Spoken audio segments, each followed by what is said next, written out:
Hello everyone, मैं नीलम तिवारी आप सभी का मैग्नेट ब्रेन्स में बहुत बहुत स्वागत करती हूँ। मैग्नेट ब्रेन्स एक ऐसा चैनल है जहाँ पर आपको किंडरगार्टन से लेकर 12th क्लास तक के सारे वीडियोस बिल्कुल फ्री अवेलेबल करवाए जाते हैं। और ऐसा भी नहीं है कि आपको स्टार्टिंग के 2 वीडियोस देखने के बाद में कोई भी सब्सक्रिप्शन चार्ज देना हो। 100% क्वालिटी एजुकेशन मिलती है आपको मैग्नेट ब्रेन्स चैनल पर। IIT, JEE, NEET, NTSC, olympiad, आपको जो भी तैयारी करनी हो, बैंकिंग, SSC, आप सब घर बैठे निश्चिंत होकर बिना पैसे की चिंता किए आप घर बैठे आराम से पढ़ाई कर सकते हैं हमारे चैनल के साथ में। तो जैसा कि अब आपको दिख ही रहा होगा कि हम क्या पढ़ाने वाले हैं। आज कक्षा 11वीं संस्कृत की कोर यानी भास्वती आपकी जो पुस्तक है उसका अष्टमः पाठ, जिसका नाम है संगीतानुरागी सुब्बुणः। अच्छा, इसके नाम से ही स्पष्ट हो रहा है कि ये क्या लिखा हुआ है, संगीतानुरागी। संगीत तो समझ में आ ही रहा होगा कि संगीत की बात हो रही है, और अनुरागी का मतलब हुआ प्रेम रखने वाले, यानी संगीत के प्रति जो प्रेम रखने वाले सुब्बुण हैं उनका यहाँ पर ये पाठ है। अब ये है कहाँ के, तो यहाँ पे हम बताएंगे कि ये जो संगीतानुरागी सुब्बुण हैं वो कहाँ से पाठ को लिया गया है। इसका पाठ को हमें ये तो पता होना चाहिए कि हम ये कथा जो पढ़ रहे हैं वो कहाँ से आई है, किसकी है। तो यहाँ लिखा हुआ है कि ये प्रस्तुत जो पाठ है कन्नड़ भाषा के एक महान साहित्यकार हुए जिनका नाम हुआ मास्ती वेंकटेश अयंगार। उनने एक सुब्बुण शीर्षक का उपन्यास लिखा, ठीक है। और उस उपन्यास में उन्होंने एक बालक की कथा बताई है जो संगीत की उस बचपन से ही उसकी बड़ी रुचि थी, और आगे चलकर एक वो कैसे महान संगीतकार के रूप में प्रख्यात हुआ, इसके बारे में बताया। तो थोड़ा सा हम पाठ का आपको सार भी समझा देते हैं, जिससे कि जब पाठ पढ़ाएंगे तो आपको समझने में आसानी हो जाएगी, ठीक है। कि सुब्बुण की संगीत में हमेशा से रुचि थी। एक बार जब वह अपने पिता के साथ राजभवन में गया तब उसके पिता ने पुराण का वाचन शुरू किया और उससे पहले उसे श्लोक गाने का अवसर दिया।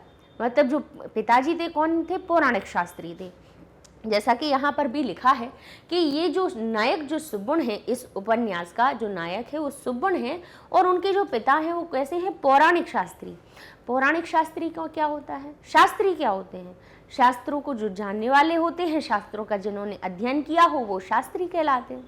और पौराणिक, तो पौराणिक शब्द लग जाने से उसमें और ये विशेषता जुड़ गई कि शास्त्रों में भी जिन्होंने पुराणों का अध्ययन किया है। पुराणों में, जैसे शास्त्रों में भी भाई संस्कृत साहित्य बहुत बड़ा है। वेद, पुराण, उपनिषद, अरण्यक, ब्राह्मण, बहुत सारा आपको साहित्य मिलेगा, जिसमें कि पुराण 18 पुराण विशेष मूल रूप से माने गए हैं। संख्या तो बहुत है, कहीं 56 भी है, कहीं 100 के ऊपर भी बताई गई है, ठीक है ना। तो यहाँ पे बताया गया है कि शास्त्रों का अध्ययन, तो शास्त्र संस्कृत में तो शास्त्रों की कमी ही नहीं है। अथाह समुद्र है, अथाह यानी जिसकी थाह नहीं ले पाए, जिसके आप तल तक नहीं पहुंच पाएंगे, ऐसा समुद्र, ऐसा संस्कृत साहित्य का समुद्र है, ठीक है ना। तो उसमें भी पुराणों का जिन्होंने अध्ययन किया उन शास्त्री के ये पुत्र हुए, कौन, सुब्बुण। और वो उनकी क्या थी, संगीत में बड़ी रुचि थी। तो बाद में वो ऐसे ही नहीं हुए कि पिताजी शास्त्री तो हम भी शास्त्री, हम भी पुराणों का अध्ययन कर रहे हैं, नहीं, वो एक बड़े संगीतकार बने। तो यहाँ पर उन्हीं की एक जो बचपन की घटना है उसका वर्णन है। तो क्या लिखा है, संगीत में बड़ी रुचि थी। तो एक बार वो अपने पिता के साथ में राजा के यहाँ जाते हैं। तो पिता ने जब पहले पुराण का वाचन शुरू किया, उसके वाचन के पहले जो श्लोक गाए जाते हैं, भाई जैसे आपने रामायण को देखा होगा, जब रामायण शुरू करते हैं तो उसके पहले मंगलाचरण किया जाता है, जो सुमिरत सिद्ध होए गणनायक करि बर बदन, इस प्रकार से सारे सोरठा हैं उनको बोला जाता है, भगवान का आह्वान किया जाता है। फिर इसके बाद में रामायण का पाठ शुरू होता है, रामचरितमानस हम पढ़ते हैं। तो हर एक जो भी हम भाई कभी भी शास्त्र पढ़ते हैं उसके पहले हम क्या करते हैं, मंगलाचरण करते हैं, यानी पहले श्लोकों को गाते हैं। तो उस वहाँ पर भी ऐसा ही हुआ कि पिता ने अपने पुत्र को जो पुराणों के पहले श्लोक गाए जाते हैं उन श्लोकों को गाने का अवसर दिया। तो इससे क्या हुआ, सुब्बुण का श्लोक को सुनकर सभी कैसे हो गए, आनंदित हो गए। कुछ समय बाद राजा के राजमहल में आने के बाद सुब्बुण बार बार आश्चर्यपूर्वक उन्हें देख रहा था। राजा ने भी उन्हें देखकर जान लिया कि बालक बड़ा चतुर है। ये पुराण वचन की समाप्ति, पुराण के जब वाचन हुआ उसकी समाप्ति पर राजा ने उसकी रुचि के विषय में पूछा तो बालक ने अपनी संगीत में रुचि बताई, जिसे सुनकर राजा ने उससे कुछ सुनाने को कहा तो सुब्बुण ने तुरंत एक श्लोक बड़ी ही मधुर आवाज में सुना दिया। महाराज बहुत संतुष्ट हुए। राजा ने बालक का सम्मान पान और दुशाला देकर, दुशाला यानी शॉल उड़ाते ना, तो बता रहे हैं कि राजा ने फिर बालक का सम्मान भी पान यानी जो तांबूल होता है वो और दुशाला दे करके उसका सम्मान किया और उसे अच्छी प्रकार से संगीत सीखकर अभ्यास करने के लिए कहा। तब राजा ने शास्त्री से सुब्बुण की संगीत शिक्षा कराने को कहा और राजा ने यह भी कहा कि यह अत्यंत कुशल होगा। और इसके बाद शास्त्री तथा उनके पुत्र वापस घर आ गए। तो ये पूरी कथा का तारतम्य, ये एक घटना यहाँ पर वर्णित है। तो अब हम अगर पाठ शुरू करेंगे तो आपको समझ में आने लगेगा कि अब हम क्या पढ़ने वाले हैं। ठीक है, सीधे ही हम केवल पाठ पर पहुंच जाते और अनुवाद शुरू कर देते तो कहीं ना कहीं आपको भी फिर ऐसा लगता कि फिर केवल आप अनुवाद पढ़ते, आप उसकी कथा को समझने का प्रयास नहीं करते। इसीलिए हमने पहले आपकी मातृभाषा में आपको समझा दिया कि पाठ में हम पढ़ेंगे क्या। अब देखिए यहाँ पे लिखा है सुब्बुणस्य यानी सुब्बुण की। अब यहाँ पे सुब्बुण शब्द में स्य यानी षष्ठी विभक्ति लगी हुई है तो का की के का अर्थ निकलेगा। हम कहेंगे सुब्बुणस्य यानी सुब्बुण की संगीते। ठीक है, अब ये लिखा है संगीते। कई बार बच्चों को ये ये पढ़ने में बड़ी समस्या होती है, जैसे ये लिख दिया ये संगीते। तो अब इसको कहेंगे, कई बार हमने बच्चों से वाचन करवाया है, जब स्कूल में पढ़ाते थे तब उस समय पर हमने बच्चों से कहा कि पढ़ो तो बच्चे पता है इसको क्या पढ़ते थे या कहते थे सड़गीते, सड़गीते या ना बोलते थे, ना बोलते थे, कुछ भी मतलब ऐसा। लेकिन ये अब हम यही चीज़ बताना चाहते हैं कि बच्चे ये इसको भाई ड़ा क्यों पढ़ते हैं। जो ड़ा होता है डा में नीचे बिंदी लग जाने पर फिर ड़ा कहते हैं उसको, है ना। ये ड़ा होता है और ये न होता है, क्या होता है इंग। तो क ख ग घ और इंग, इसको इंग कहते हैं, इसको इं कहते हैं, इसको न कहते हैं ण। ठीक है, इसको न कहते हैं और इसको म कहते हैं। तो ये जो क्या है, ये जो पांचवें वर्ण हैं ये हमारे अनुनासिक वर्ण होते हैं। कौन से होते हैं? अनुनासिक, जिनको बोलने पर ध्वनि नासिका से निकलती है, नाक से जिनकी ध्वनि निकलती है, इसीलिए उनको अनुनासिक कहते हैं। तो यहाँ पे ये जो लगा हुआ है ये इंग, ये क्या कर रहा है, अंग की ध्वनि यहाँ पर जोड़ देता है। किसमें? इस वाले व्यंजन में। ठीक है, तो यहाँ पर क्या बनेगा, बोले जैसे रूप क्या होता है संगीते, ऐसे अनुस्वार में हम इस प्रकार से लिखते हैं। लेकिन ये अनुस्वार आगे वाले किसको, वर्ण को पहचानता है और ये पहचानता है कि ये किस वर्ग का है। तो ये कहेंगे ये का वर्ग का गा है। तो ये जो अनुस्वार है वो इसके पंचम वर्ण में बदल जाता है और हम रूप लिख देते हैं संगीते। ठीक है, अब ऐसे ही कई आपने देखे होंगे लिखा हुआ होता है चंपा, चंपा लिखा हुआ होता है। अब जब इस अनुस्वार को मूल रूप में अगर परिवर्तित करते हैं तो अनुस्वार पा को देखता है कि पा किस वर्ग का है। तो कहेंगे पा तो पा वर्ग का ही तो है, प फ ब भ म, है ना। तो ये जो अनुस्वार है वो किसमें, पंचम वर्ण में, किसके, पा के। इन व्यंजन के, इन चार व्यंजनों की जो क्रम है उसके पंचम, इनका जो वर्ग है इसका अनुनासिक में परिवर्तित होके चंपा बन जाता है। ठीक है, ऐसे ही आपने देखा होगा लिखा होता है डंडा, डंडा लिखा हुआ होता है, क्या बनता है, ये अनुस्वार आगे वाले वर्ण को पहचानता है। ये किस वर्ग का है, तो कहेंगे ये है किसका, टा वर्ग का। तो ये क्या बनेगा, ट ठ ड ढ ण। तो ड किस वर्ग का है, आगे वाला वर्ण ड टा वर्ग का। तो ये जो अनुस्वार है वो कहाँ बदलेगा, इसके पंचम वर्ण में। तो इस प्रकार से आपने देखा होगा लिखा होता है डंडा, है ना। तो क्यों ये अनुस्वार कभी ण में बदल जाता है, कभी इंगा में बदल जाता है, कभी माँ में बदल जाता है, कभी ना में बदल जाता है, कभी इया में बदल जाता है। तो ऐसा क्यों होता है, तो ऐसा इसलिए होता है जैसा कि अभी हमने आपको बताया। ठीक है,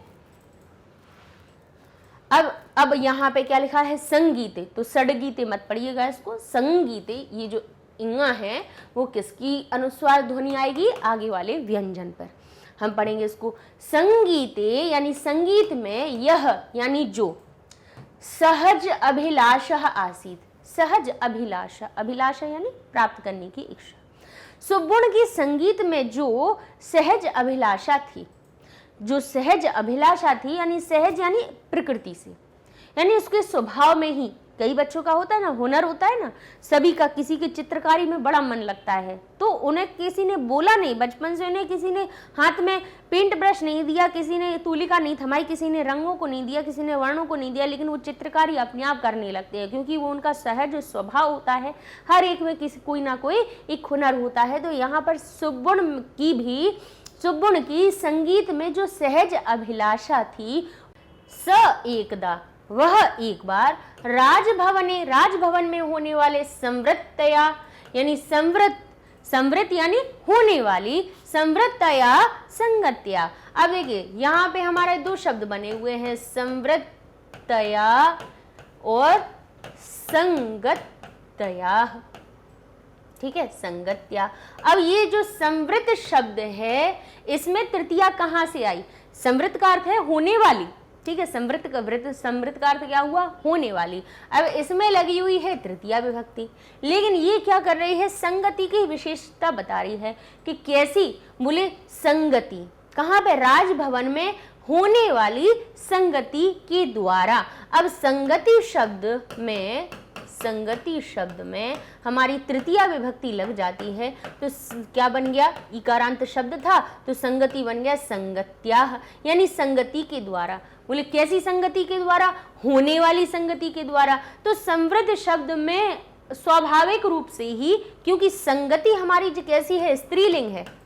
कैसी है? स्त्रीलिंग शब्द है। ध्यान से समझिएगा इस शब्द को, इसलिए बता रहे हैं। देखिए ये लिखा है संवृत्याः और संगत्याः, दोनों को ही हम साथ में लिख के आपको समझा देते हैं। क्यों समझा रहे हैं? इसका हमारा कारण ये है कि हम आपको ये बताना चाह रहे हैं, इसके जो हमारा इंगा है उसको हम अनुस्वार में लिख करके थोड़ा सा सरलीकृत करके आपको बता देते हैं। ये लिख दिया संगत्याः।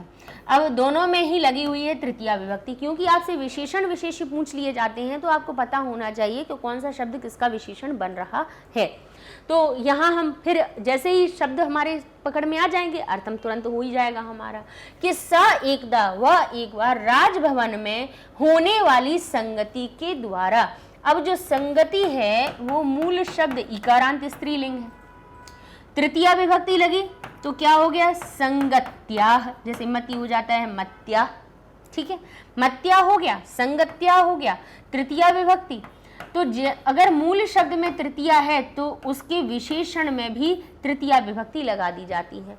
तो इसका मूल शब्द क्या था? संवृत, सम उपसर्ग वृत धातु में लग जाने से, ठीक है, वृत धातु में। फिर इसके बाद में जब इसमें इक्त प्रत्यय लगाया जाता है तो संवृत बन जाता है। क्या बन जाता है?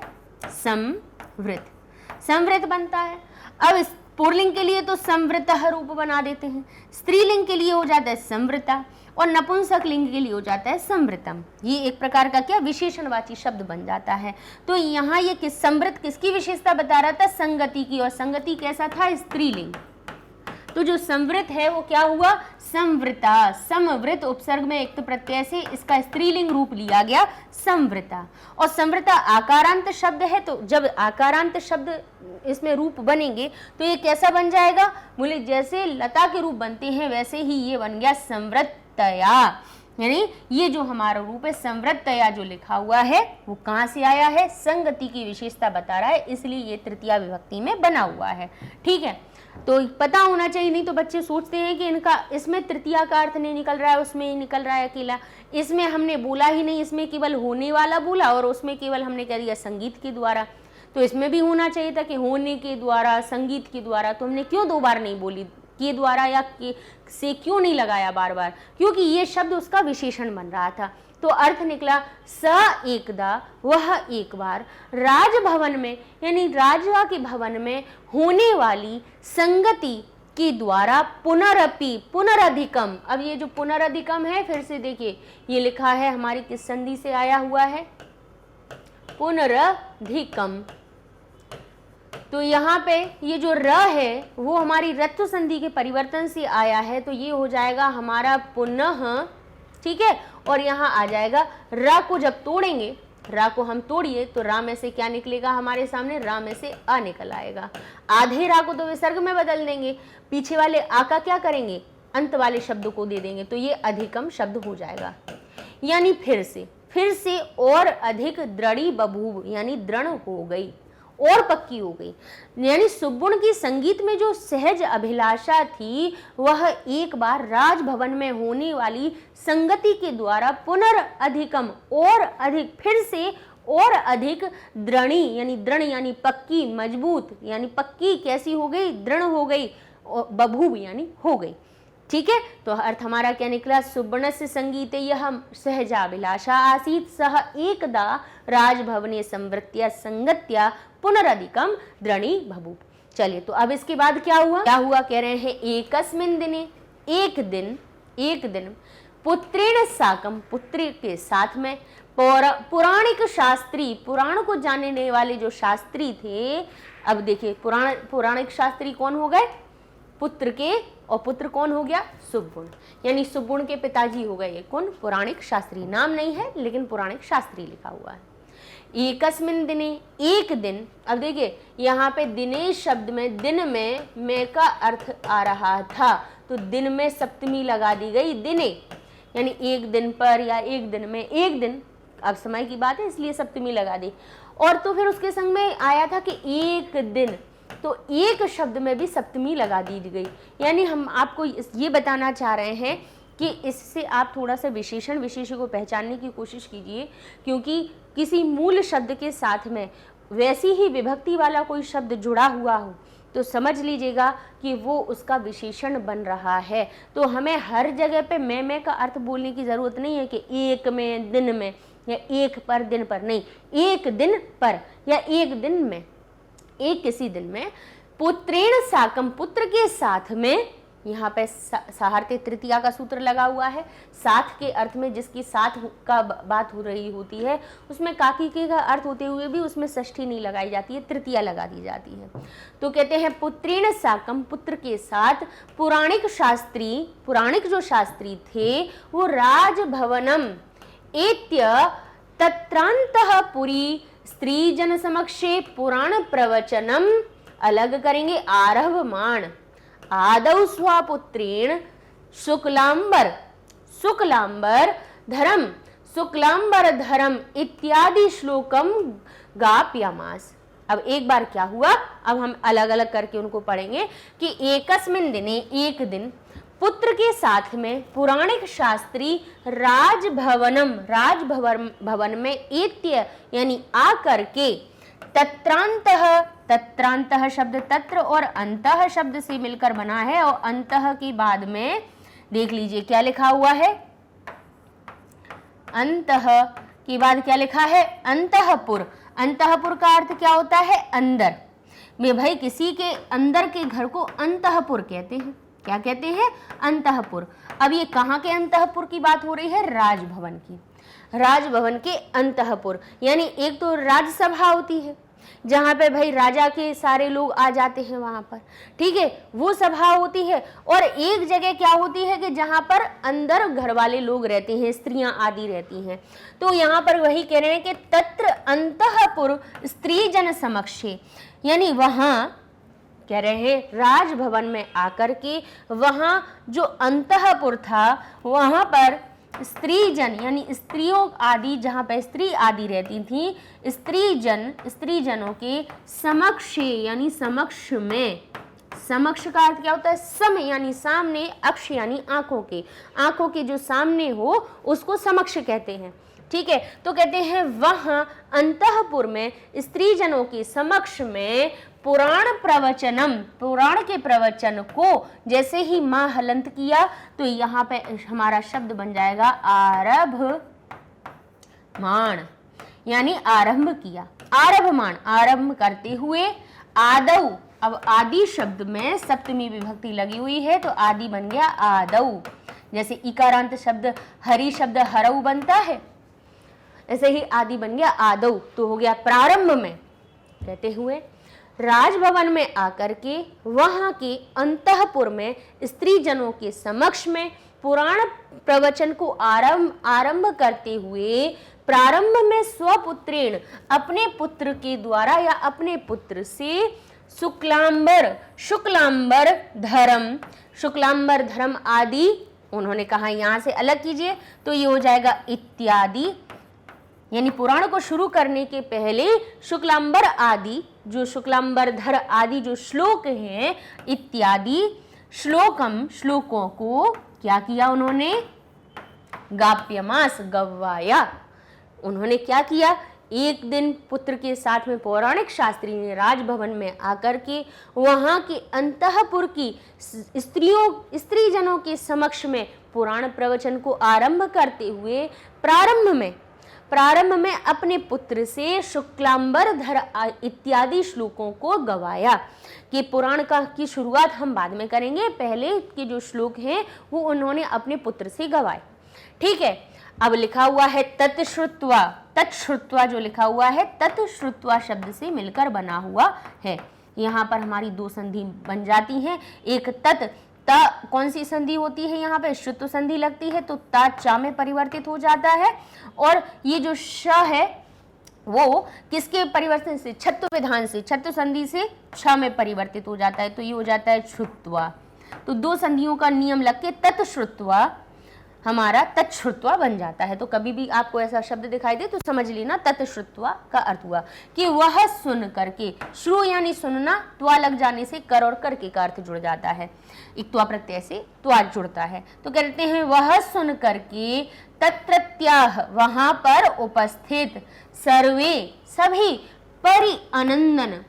परिअनंदन किससे मिलकर बना है, परिअनंदन, यानी सभी लोग कैसे हो गए, चारों तरफ सभी लोग कैसे हो गए, अनंदन यानी आनंदित हो गए। तत्श्रुत्वा उसको सुन करके, किसको सुन करके, उन श्लोकों को सुन करके, उस जो श्लोक गाए थे उस गायन को सुन करके तत्रत्याह वहां पर उपस्थित सर्वे सभी लोग परिअनंदन कैसे हो गए, आनंदित हो गए। अथ इसके बाद, अब इसके बाद क्या हुआ, किंचित काल अनंतरम, किंचित यानी कुछ, काल के अनंतरम कुछ काल के बाद, काल को अलग कीजिए तो अनंतरम शब्द हमारे सामने प्रकट हो जाएगा, अर्थ निकलेगा कि कुछ काल के बाद या कुछ समय के बाद। अथ यानी इसके बाद, किंचित काल अनंतरम, पहले स्त्री जनों के सामने सुना रहे थे, लेकिन कुछ काल के बाद तत्र वहां पर समागतः यानी सामने आए, कौन, राजा। राजा समागतः सामने आकर के, सम उपविश्य सामने बैठ करके, यानी सामने पहले कौन आए, समागतः सामने आए जो राजा है वो समुपविश्य पास में बैठ करके, पुराण को आकर्ण्य इति सुनते हैं। अब यहाँ लिखा हुआ है आकर्ण्यति, यानी पुराण को आकर्ण्यति यानी सुनते थे, सुन रहे थे, आकर्ण्यति इति सुन रहे थे। किसको सुन रहे थे, इसके बाद कुछ काल के अनंतर, कुछ काल के बाद वहां आए हुए जो राजा हैं पास में बैठ करके, सामने बैठ करके पुराण को सुन रहे थे। लेकिन कह रहे हैं पितुः पार्श्वे, लेकिन पिता के पास में उपविष्टः बैठा हुआ जो सुगुणः है, पुराण प्रवचनम कौतूहलेन शृण्वस्व, कहता है शृण्वन्नेव मध्ये महाराजम भी सविस्मयम पश्यति इसमें, कह रहे हैं लेकिन पिता के पार्श्वे, पितुः शब्द पितृ शब्द का षष्ठी विभक्ति का रूप बना हुआ है। पितृ शब्द में जब षष्ठी विभक्ति लगती है तो पितृ शब्द बन जाता है पितुः, अर्थ बन रहा है काकी के का, तो कहेंगे पितुः यानी पिता के, पार्श्वे यानी पार्श्व में, पास में, पिता के बगल में, उपविष्टः बैठा हुआ, सुगुणः बैठा हुआ जो सुगुण था वो पुराण प्रवचन को कौतूहल से, श्रृण्वन सुनते हुए ही, श्रृण्वन न अलग हो जाएगा और एव अलग निकल के आ जाएगा, श्रृण्वन एव यानी सुनते हुए भी, मध्य बीच बीच में क्या कर रहा था, महाराजम भी महाराज को क्या कर रहा था, अभी सब इसमें विस्मय के साथ में पश्यति इसमें देख रहा था। देख रहा था। पिता के पास में बैठा हुआ सुबुण जो पुराण का प्रवचन हो रहा था तो उसमें कौतूहल से सुनते हुए बीच बीच में वो आश्चर्य से किनको देख रहा था, महाराज को देख रहा था। महाराजस्य, महाराज का सुंदर मुखम, महाराज को देख रहा, अब सामने बैठा हुआ तो महाराजस्य, महाराज का, सिया लगा है षष्ठी विभक्ति इसलिए काकी की का अर्थ हमने जोड़ दिया, महाराज का या महाराज के सुंदर मुख को और मुखे और मुख पर, मुख में सप्तमी विभक्ति लग गई तो एक में का अर्थ निकल आया, मुखे यानी मुख पर, बृहति यानी बड़ा, कहते हैं बृहति ललांकार यानी बृहत्ति ललांकार। अब देखिए बृहत्ति ललांकार तिलक, यहाँ पे शब्द हमारा सही हो जाएगा बृहत तिलंकार, वृहत अलग हो जाएगा और तिलकालंकार शब्द सही हमारा बनेगा। देखिए क्योंकि बृहत का अलग, बृहत का अर्थ क्या होता है, बड़ा यानी अच्छा, इसके बाद बृहत के बाद ये हो जाएगा तिलकालंकार, वो अलग अलग लिख दिया है इसलिए अर्थ स्पष्ट नहीं हो रहा था, साथ में लिखेंगे हमारा सही अर्थ बन जाएगा। इसका क्या अर्थ बनेगा, देखिए तिलक अलग हो जाएगा और अलंकार अलग हो जाएगा। तिलकालंकार जो लिखा हुआ है यहाँ से हम आ का क्या कर देंगे, अगर इसको दीर्घ संधि से विच्छेद करेंगे तो हमारा मूल शब्द बन जाएगा बृहत यानी बड़ा, तिलक का जो अलंकार यानी आभूषण। उन्होंने कहा महाराज का सुंदर मुख और मुख पर बड़े तिलक का अलंकार, तत्रापि और उस पर भी, तत्र अपि शब्द से मिलकर बना है तत्रापि, तत्र अपि यानी उस पर भी, और उस पर भी विशालस्य, विशाल के, किसके, विशाल गंड स्थलस्य यानी विशाल जो गंड स्थल यानी जो क्या है, गाल है, कपोल है, वो शोभा हम, उसकी शोभा को बढ़ाने वाली, श्रमशु, श्रमशु यानी दाढ़ी, कूर्चम यानी मूछ, और उन पर भी विशाल गालों को शोभायमान करने वाली दाढ़ी मूछ इत्यादि, इति आदि यानी ऐसी सारी, सर्वमपि सभी, तस्य उसके द्वारा विस्मय कारणम आसीत, उसके विस्मय का कारण थी। तो कहते हैं वो बीच बीच में पुराण प्रवचनम कौतूहलिन शृणन्येव के लिखा है, शुण्वनन, शुण्वन अलग कर देंगे तो एव अलग निकल जाएगा, शुण्वन नेव जो शब्द है शुण्वन एव से मिलकर बना है, यानी कौतूहल से पुराण प्रवचन को सुनते हुए बीच में महाराज को विस्मय के साथ में, विस्मय यानी आश्चर्य के साथ में देख रहा था।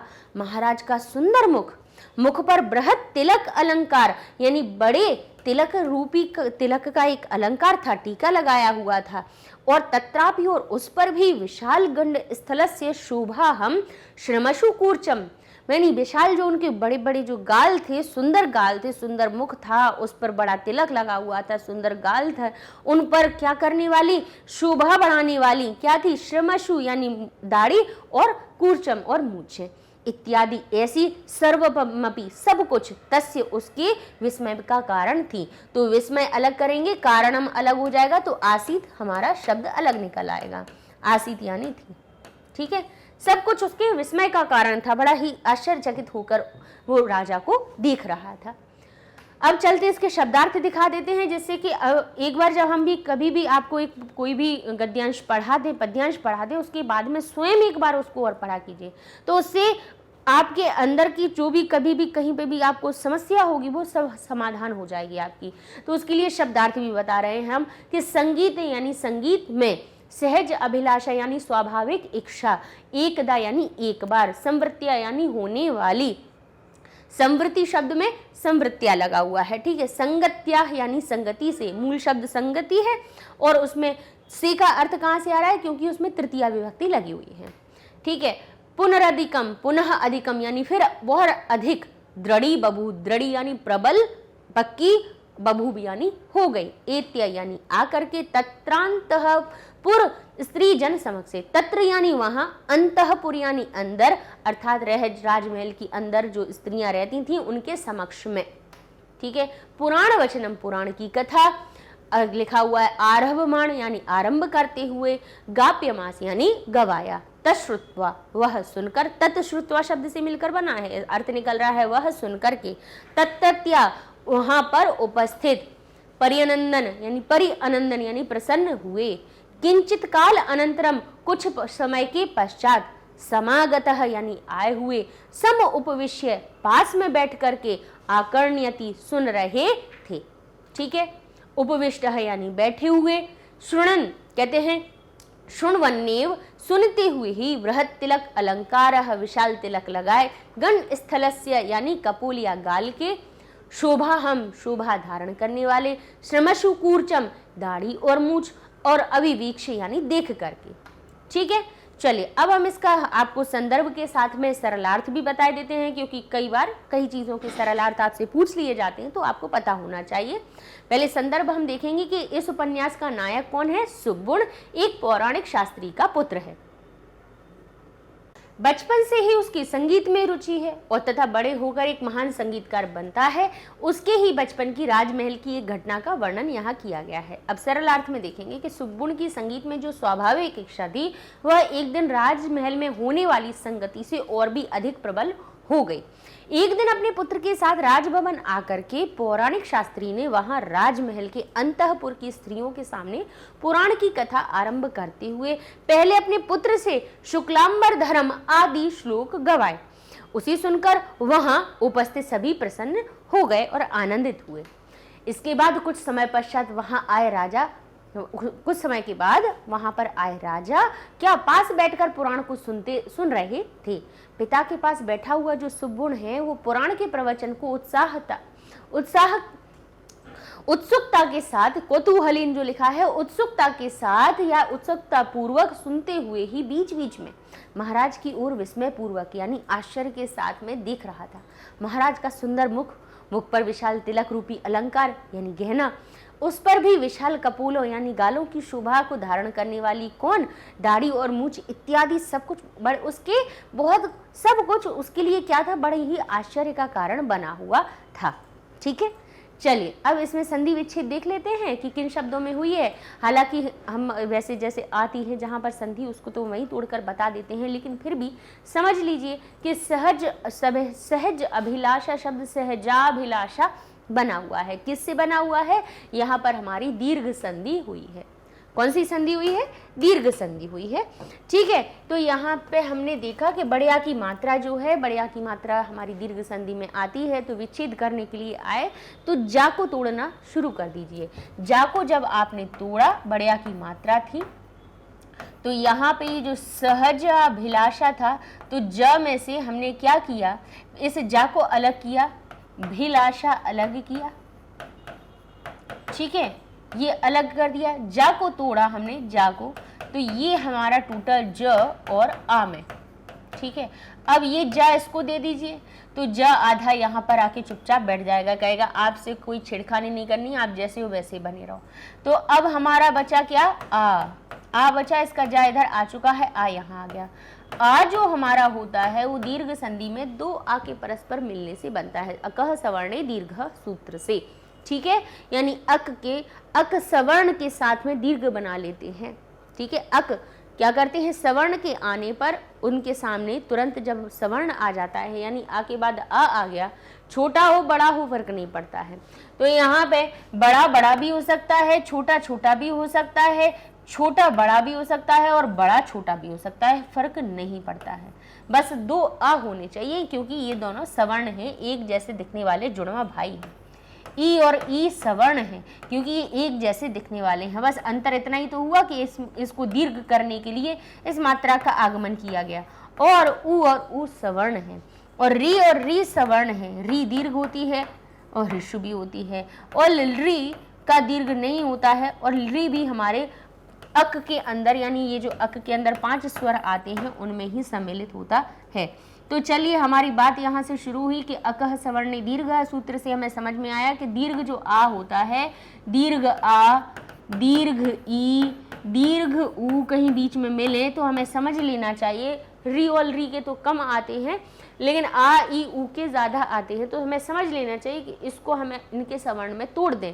तो 2 आ में तोड़ दिया, तो एक आ पहले छोटे छोटे से तोड़ के देख लेते हैं हम। ठीक है, नहीं होता है तो फिर हम बड़ा छोटा अपना एक्सपेरिमेंट शुरू कर देते हैं, प्रयोग करना शुरू कर देते हैं। तो इसमें जा में आ दिया तो सहज बन गया, सहज का अर्थ होता है स्वाभाविक, बोले एक आ से इसका पूर्ति हो गई। एक आ इसको देख लेते हैं तो ये एक अभिलाषा हो गया, बस ठीक है, यही तो हमें चाहिए था। तो सहज का भी अर्थ सही हुआ, अभिलाषा का भी अर्थ भी हमारा सही हो गया।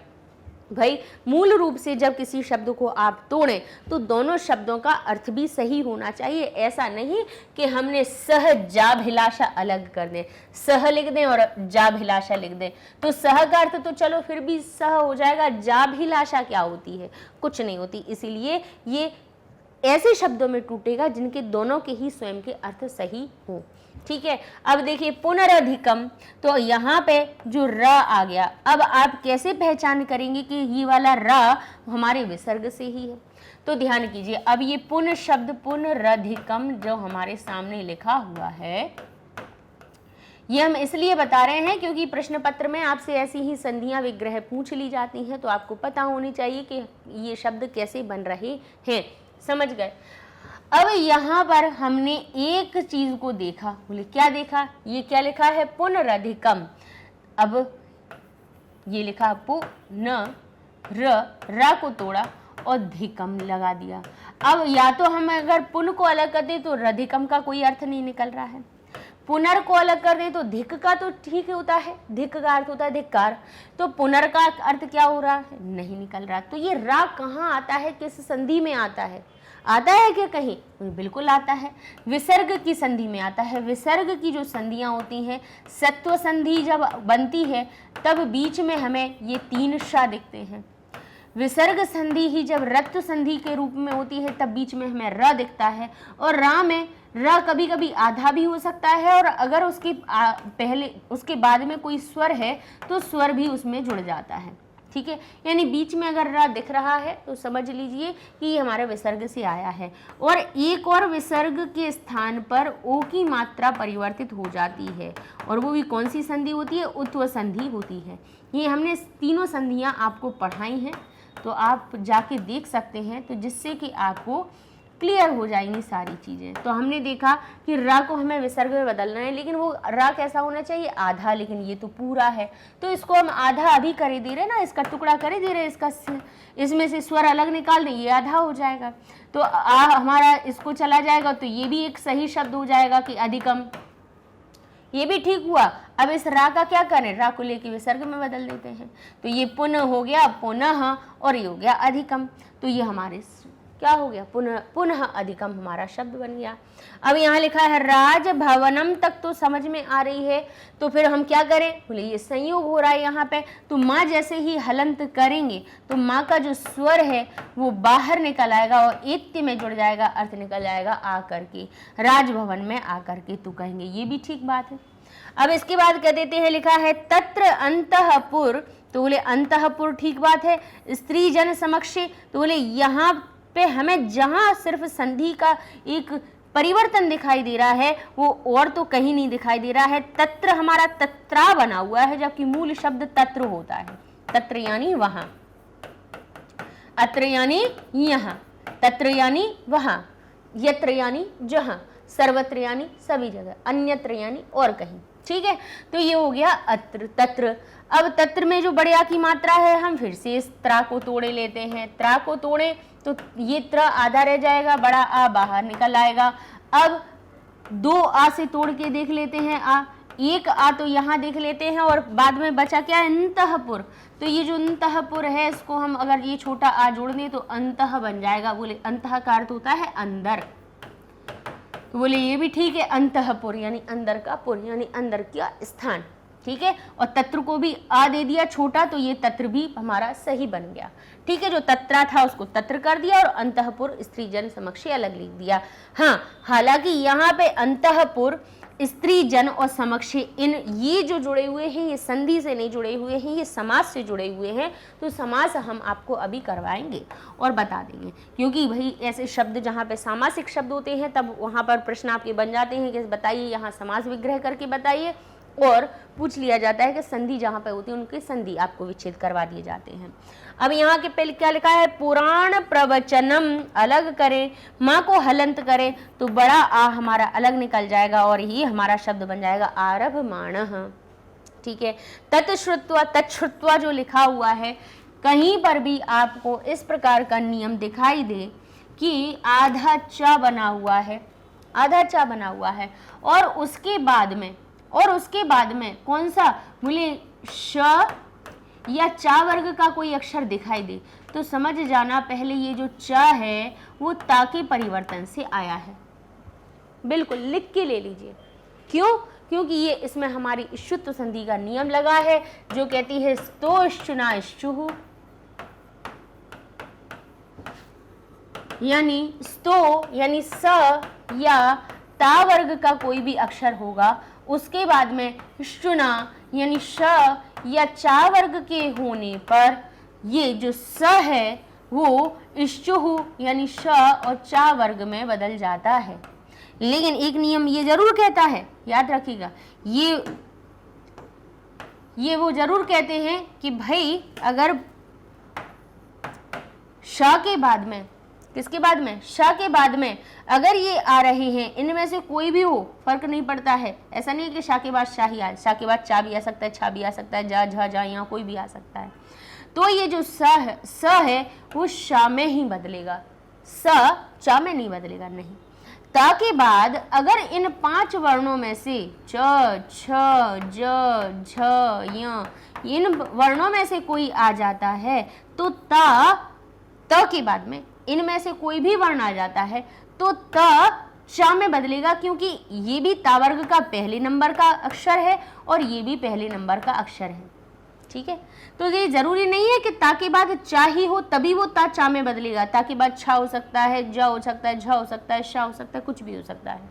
तो ऐसे हमें पहचान हम कर लेते हैं कि यहाँ पे अगर हमारे सामने कोई भी आधा च लिखा हुआ हो, आधा च लिखा हुआ हो, आधा छ लिखा हुआ हो, आधा ज लिखा हुआ हो, आधा झ लिखा हुआ हो, यहाँ लिखा हुआ हो, और इसके बाद में इन्हीं वर्णों में से श या चा वर्ग में से कोई अक्षर है तो समझ जाना कि इस चा को विग्रह करने में ता में बदलना है, छा को था में बदलना है, जा को हमें दा में बदलना है, झ हमारा धा में बदलेगा भाई क्योंकि जो क्रम पे जो अक्षर बैठा है वो उसी में परिवर्तित होगा, या ना में बदलेगा। ठीक है, इष्टुत्व संधि का ये हम विग्रह का नियम बता दिया आपको।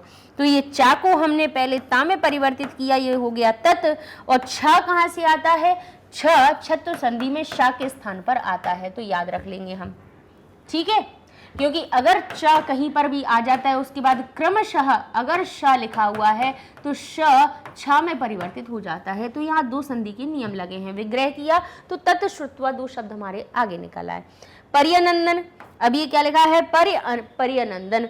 अब हमने देखा कि अब यहाँ पर ये किस शब्दों से मिलकर बना हुआ है, तो ये या जो दिख रहा है हम किससे तोड़ने की कोशिश करेंगे इसको, बोले इसको यण संधि से तोड़ने की कोशिश करेंगे। भाई क्यों करेंगे, क्यों आपने सोच लिया कि इसको हम, क्या यहाँ लिखा है इसलिए सोच लिया, नहीं, इसमें कुछ तो कारण होगा जो हमने पर्यनंदन को परिअनंदन में तोड़ लिया। क्यों तोड़ा, ऐसा कोई तो कारण होगा, वो कारण हम आपको बता देते हैं। जैसे ये लिखा है पर्यनंदन, यही शब्द है। ठीक है, थोड़ा सा आगे के शब्दों को हमने क्या किया, इनको थोड़े टुकड़ों में लिखने की कोशिश की। तो प, ये जो आधा रा था उसको हमने इस प्रकार से लिखा, फिर या लिख दिया। ठीक है, या के बाद हमने नंदन लिख दिया। ठीक है, हमने कुछ नहीं किया, बस इस रा का मूल रूप लिख के इस प्रकार से लिखा है अभी, और कुछ नहीं किया। अब यण संधि को विग्रह करने का हमने आपको नियम सिखाया है कि कोई भी आपको इन 4 वर्णों में से य, व, र और ल, ठीक है, हालांकि इनके प्रयोग कम मिलेंगे, इनके प्रयोग जो हैं वो बहुत कम मिलते हैं। ठीक है, अभी बताएंगे ये क्यों लिख दिया हमने।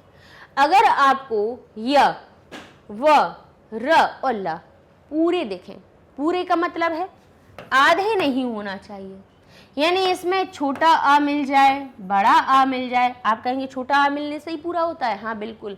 वर्णमाला में आज तक, अब जब आप पूरे अक्षर पढ़ते आ रहे थे, वो अगर व्यंजन होते तो वो आधे लटके हुए दिखते, आधे ही दिखते, लेकिन उनको स्वर ने आ ने पूरा किया है तभी वो य बोलते हैं, हम क बोलते हैं, ख बोलते हैं, ग बोलते हैं। सारे व्यंजन बिना आ के पूरे नहीं हो सकते हैं।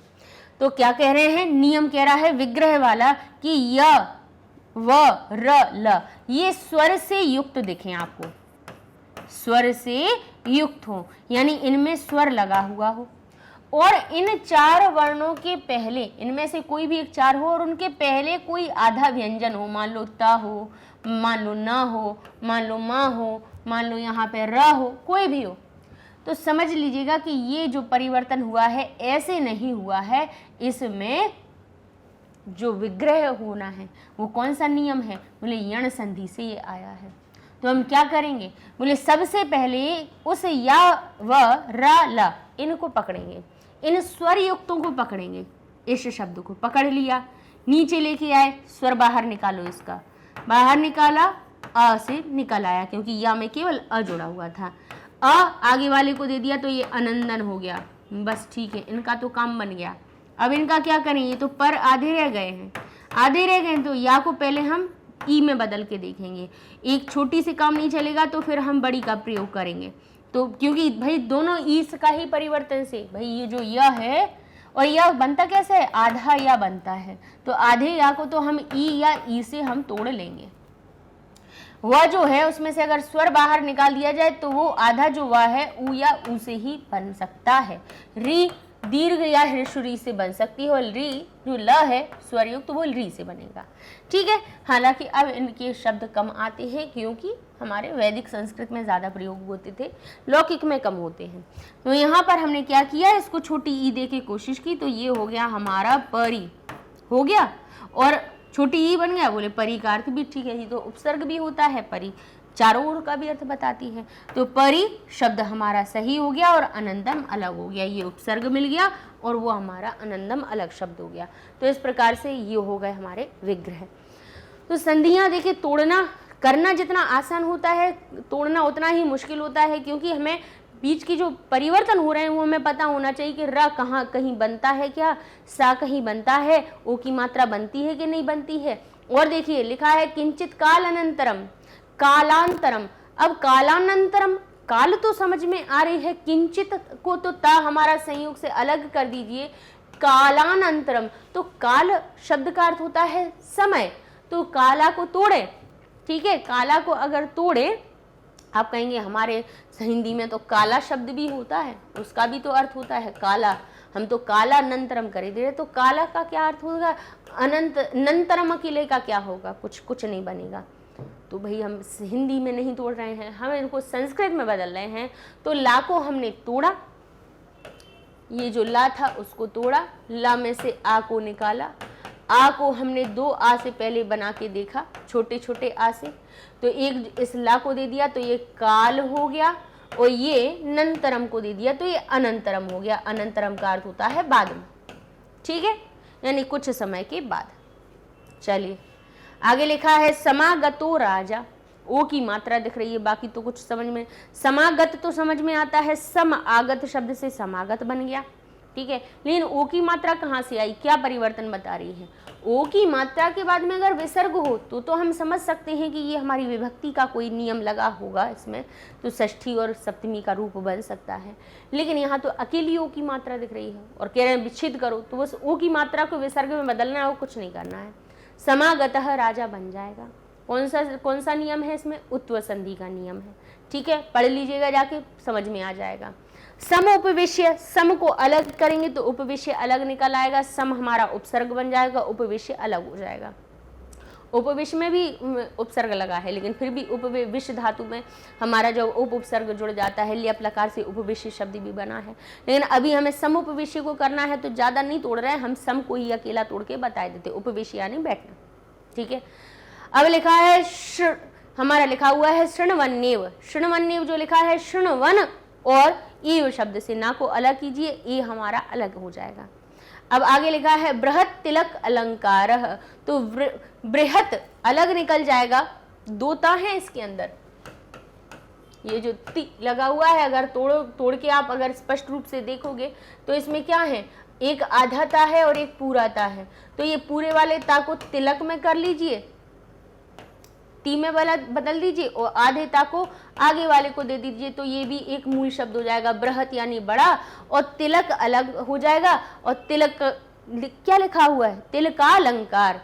अब यहाँ पे तिल का यहाँ कर लीजिए तिल का अलंकार। तो ये जो का है बड़े आ का, तो इसको भी तोड़ा बड़े आ को, तो एक अ इसको दे दिया, सो तिलक पूरा हो गया। एक अ इसमें से तोड़ के लंकार के पहले दे दिया तो अलंकार हो गया। तो दो शब्द हमारे इसमें से टूट गए। चलिए आगे लिख रहे तत्रापि, तो तत्र और अपि शब्द से तत्रापि मिलकर बना। बड़े आ की मात्रा को फिर से तोड़ दिया, एक त्रा को दे दिया, एक आ को दे दिया, तो हमारे दो शब्द तत्रापि बन गया। इत्यादि, इति और आदि शब्द से कैसे तोड़ लिया हमने इति आदि से। या को हमने बदला छोटी ई में, तो ता को दे दी हमने छोटी ई, सो हो गया इति। और या में से कौन सा स्वर था बड़ा आ, वो उसको दी को दे दिया, तो वो आदि हो गया। ठीक है, अब पद परिचय में हम शब्द रूप देख लेते हैं। शब्द रूप के आधार पर हम पद परिचयों को देखेंगे। सुबुणस्य, तो सुबुण नाम है, सिया षष्ठी विभक्ति एक वचन से आया है। संगत्याह, संगत्याह, या अकेला कहीं दिखे समझना ये तृतीया विभक्ति से आया है, और याह लगा हुआ हो तो समझना पंचमी या षष्ठी का रूप आया है इसमें एक वचन का। तो संगत्या हमारा संगति मूल शब्द है और उसके तृतीया के एक वचन से आया है। एकस्मिन, एक में जब सप्तमी विभक्ति लगती है सो एकस्मिन बन जाता है। स्मिन कहीं पे दिखे, एकस्मिन, तस्मिन, यस्मिन, अस्मिन, ये सब जो हमारे होते हैं, ए तस्मिन, तस्मिन, ये सब हमारे स्मिन जो शब्द है सप्तमी के एक वचन में आता है। पुत्रेण मूल रूप पुत्र है। एण कहाँ से आता है, तृतीया के एक वचन में। राजभवनम, राजभवन शब्द में, अब क्योंकि देखिए राजभवनम भवन शब्द है, नपुंसकलिंग है, प्रथमा का भी हो सकता है लेकिन द्वितीया का, क्योंकि राजभवन को गए थे, है ना, तो वो शब्द हमारा कौन सा है, द्वितीया का अर्थ बता रहा है, इसलिए हमने द्वितीया एक वचन बता दिया। आदौ, आदौ शब्द कहाँ बनता है, आदि, औ की मात्रा लगी हो, मूल शब्द तो आदि होता है, इकारांत शब्द है, लेकिन सप्तमी के एक वचन में ये हमारा आदौ बन जाता है, जैसे हरि हरऊ बन जाता है। सर्वे, सर्व शब्द जब प्रथमा के बहुवचन में बनता है तब सर्वे बन जाता है, सर्वः, सर्वौ, सर्वे। पितुः, पितुः कहाँ बनता है, पितृ के षष्ठी विभक्ति एक वचन में बनता है, पंचमी में भी बनता है, लेकिन यहाँ जो अर्थ है वो काकीके का बताया जा रहा है पितुः के माध्यम से, इसीलिए हमने षष्ठी एक वचन आपको बता दिया। मुखे, मुख शब्द में सप्तमी विभक्ति एक वचन लगी है सो मुखे बन गया, जैसे बालक बाल के बन जाता है, फल फले बन जाता है, ऐसे मुख मुखे बन गया, अर्थ निकला मुख में या मुख पर। अब धातु रूप के आधार धातुएं देख लीजिए कि आसित जो आई है वो कहाँ से आई है, अस मूल धातु है। जैसे धातुएं आपको पता चल जाए कि इनके कौन कौन से रूप बनते हैं, और देखो कैसे आसित जो हमारे सामने आया क्या कहाँ से आया, अस धातु जब लंग लकार में रूप बनाया तब प्रथम पुरुष एक वचन में ये हमारी अस धातु आसित बनी। बबूब कहाँ बना, भू धातु है, मूल क्या है भू धातु। बबूब कहाँ आती है, बा कहाँ से आ गया, लिट लकार से, प्रथम पुरुष एक वचन में। ठीक है, अब कहें गाप्यमास, तो गई, गाप्यमास बना कैसे, पहले तो गई मूल धातु होती है, गई यानी गाना। ठीक है, अब गई धातु में जब णिच प्रत्यय लगा के लिट लकार में उसके रूप बनाए तब ये हमारे प्रथम पुरुष एक वचन में बने हैं गाप्यमास। अब पर्यनंदन, परिनंदन, ठीक है, परि और नंद, मूल तो नंद धातु है, उसमें आ कहाँ से आया, वो लंग लकार से अनंदन बन गया। ठीक है, तो प्रथम पुरुष बहुवचन का रूप बन। आकर्णयति यानी आ क्या हो गया, उपसर्ग हो गया, कर्ण यानी सुन, सुनना, और यति कहाँ से आया, लटकार प्रथम पुरुष एक वचन से, आकर्णयति। पश्यति इसमें, तो पश्यति शब्द दृश्य धातु में लगा हुआ है, ध्यान कीजिएगा, पश्यति शब्द का भी हम बता रहे हैं, इसमें नहीं बता रहे हैं। पश्यति जो शब्द है वो दृश्य धातु में लट लकार के प्रथम पुरुष एक वचन से होता है, और जो इसमें शब्द लग जाता है वो था थी का, इसमें जो होता है वो एक अव्यय का काम करता है, जो कहीं पर भी जुड़ के उसको उस धातु को वर्तमान में ना होके उसको भूतकाल में बदल देती है। पश्यति का मतलब है देखता है, देख रहा है, लेकिन इसमें लग जाने से अर्थ हो गया कि देख रहा था। ठीक है, देखता था या देख रहा था या देखा। अब समास देख लीजिए, समास कौन सी आए हैं, सविस्मयम। देखिए एक भाई गद्यांश को पढ़ें, लेकिन उसको इस प्रकार से पढ़ें कि आपको पूरी तरह से उसकी हर चीज़ें आ जाएं तो वो पढ़ना सार्थक हो गया। लेकिन नहीं तो अगर हिंदी बताना हो तो हिंदी बताने में तो हमें 10 मिनट नहीं लगेंगे, 10 मिनट में अपनी हिंदी करके एक तरफ हो जाए। सविस्मयम शब्द में क्या हुआ है, समास हुआ है। समास विग्रह कैसे होगा, अव्ययी भाव समास हुआ है, स शब्द लगा है, स बन जाएगा, सहितम में परिवर्तित हो जाएगा, पीछे आ जाएगा, और विस्मय जो शब्द है सहार्थी तृतीया शब्द से, तृतीया सूत्र से तृतीया विभक्ति में बदल जाएगा, तो विस्मयम में हो जाएगा विस्मयेन सहितम। सहज अभिलाषा है यानी स्वाभाविक अभिलाषा, अभिलाषा यानी इच्छा, लेकिन कैसी स्वाभाविक, ये विशेषण विशेष बन रहे हैं तो अभिलाषा शब्द में जो विभक्ति वो सहज में बन जाएगी और ये समास विग्रह हो जाएगा, सहज अभिलाषा। राजभवनम यानी राजा का भवन, अब राजा शब्द में काकी के का अर्थ जोड़ना है तो राज को क्या कर दिया, राज्ञः षष्ठी विभक्ति में, अर्थ निकला राजा का भवन।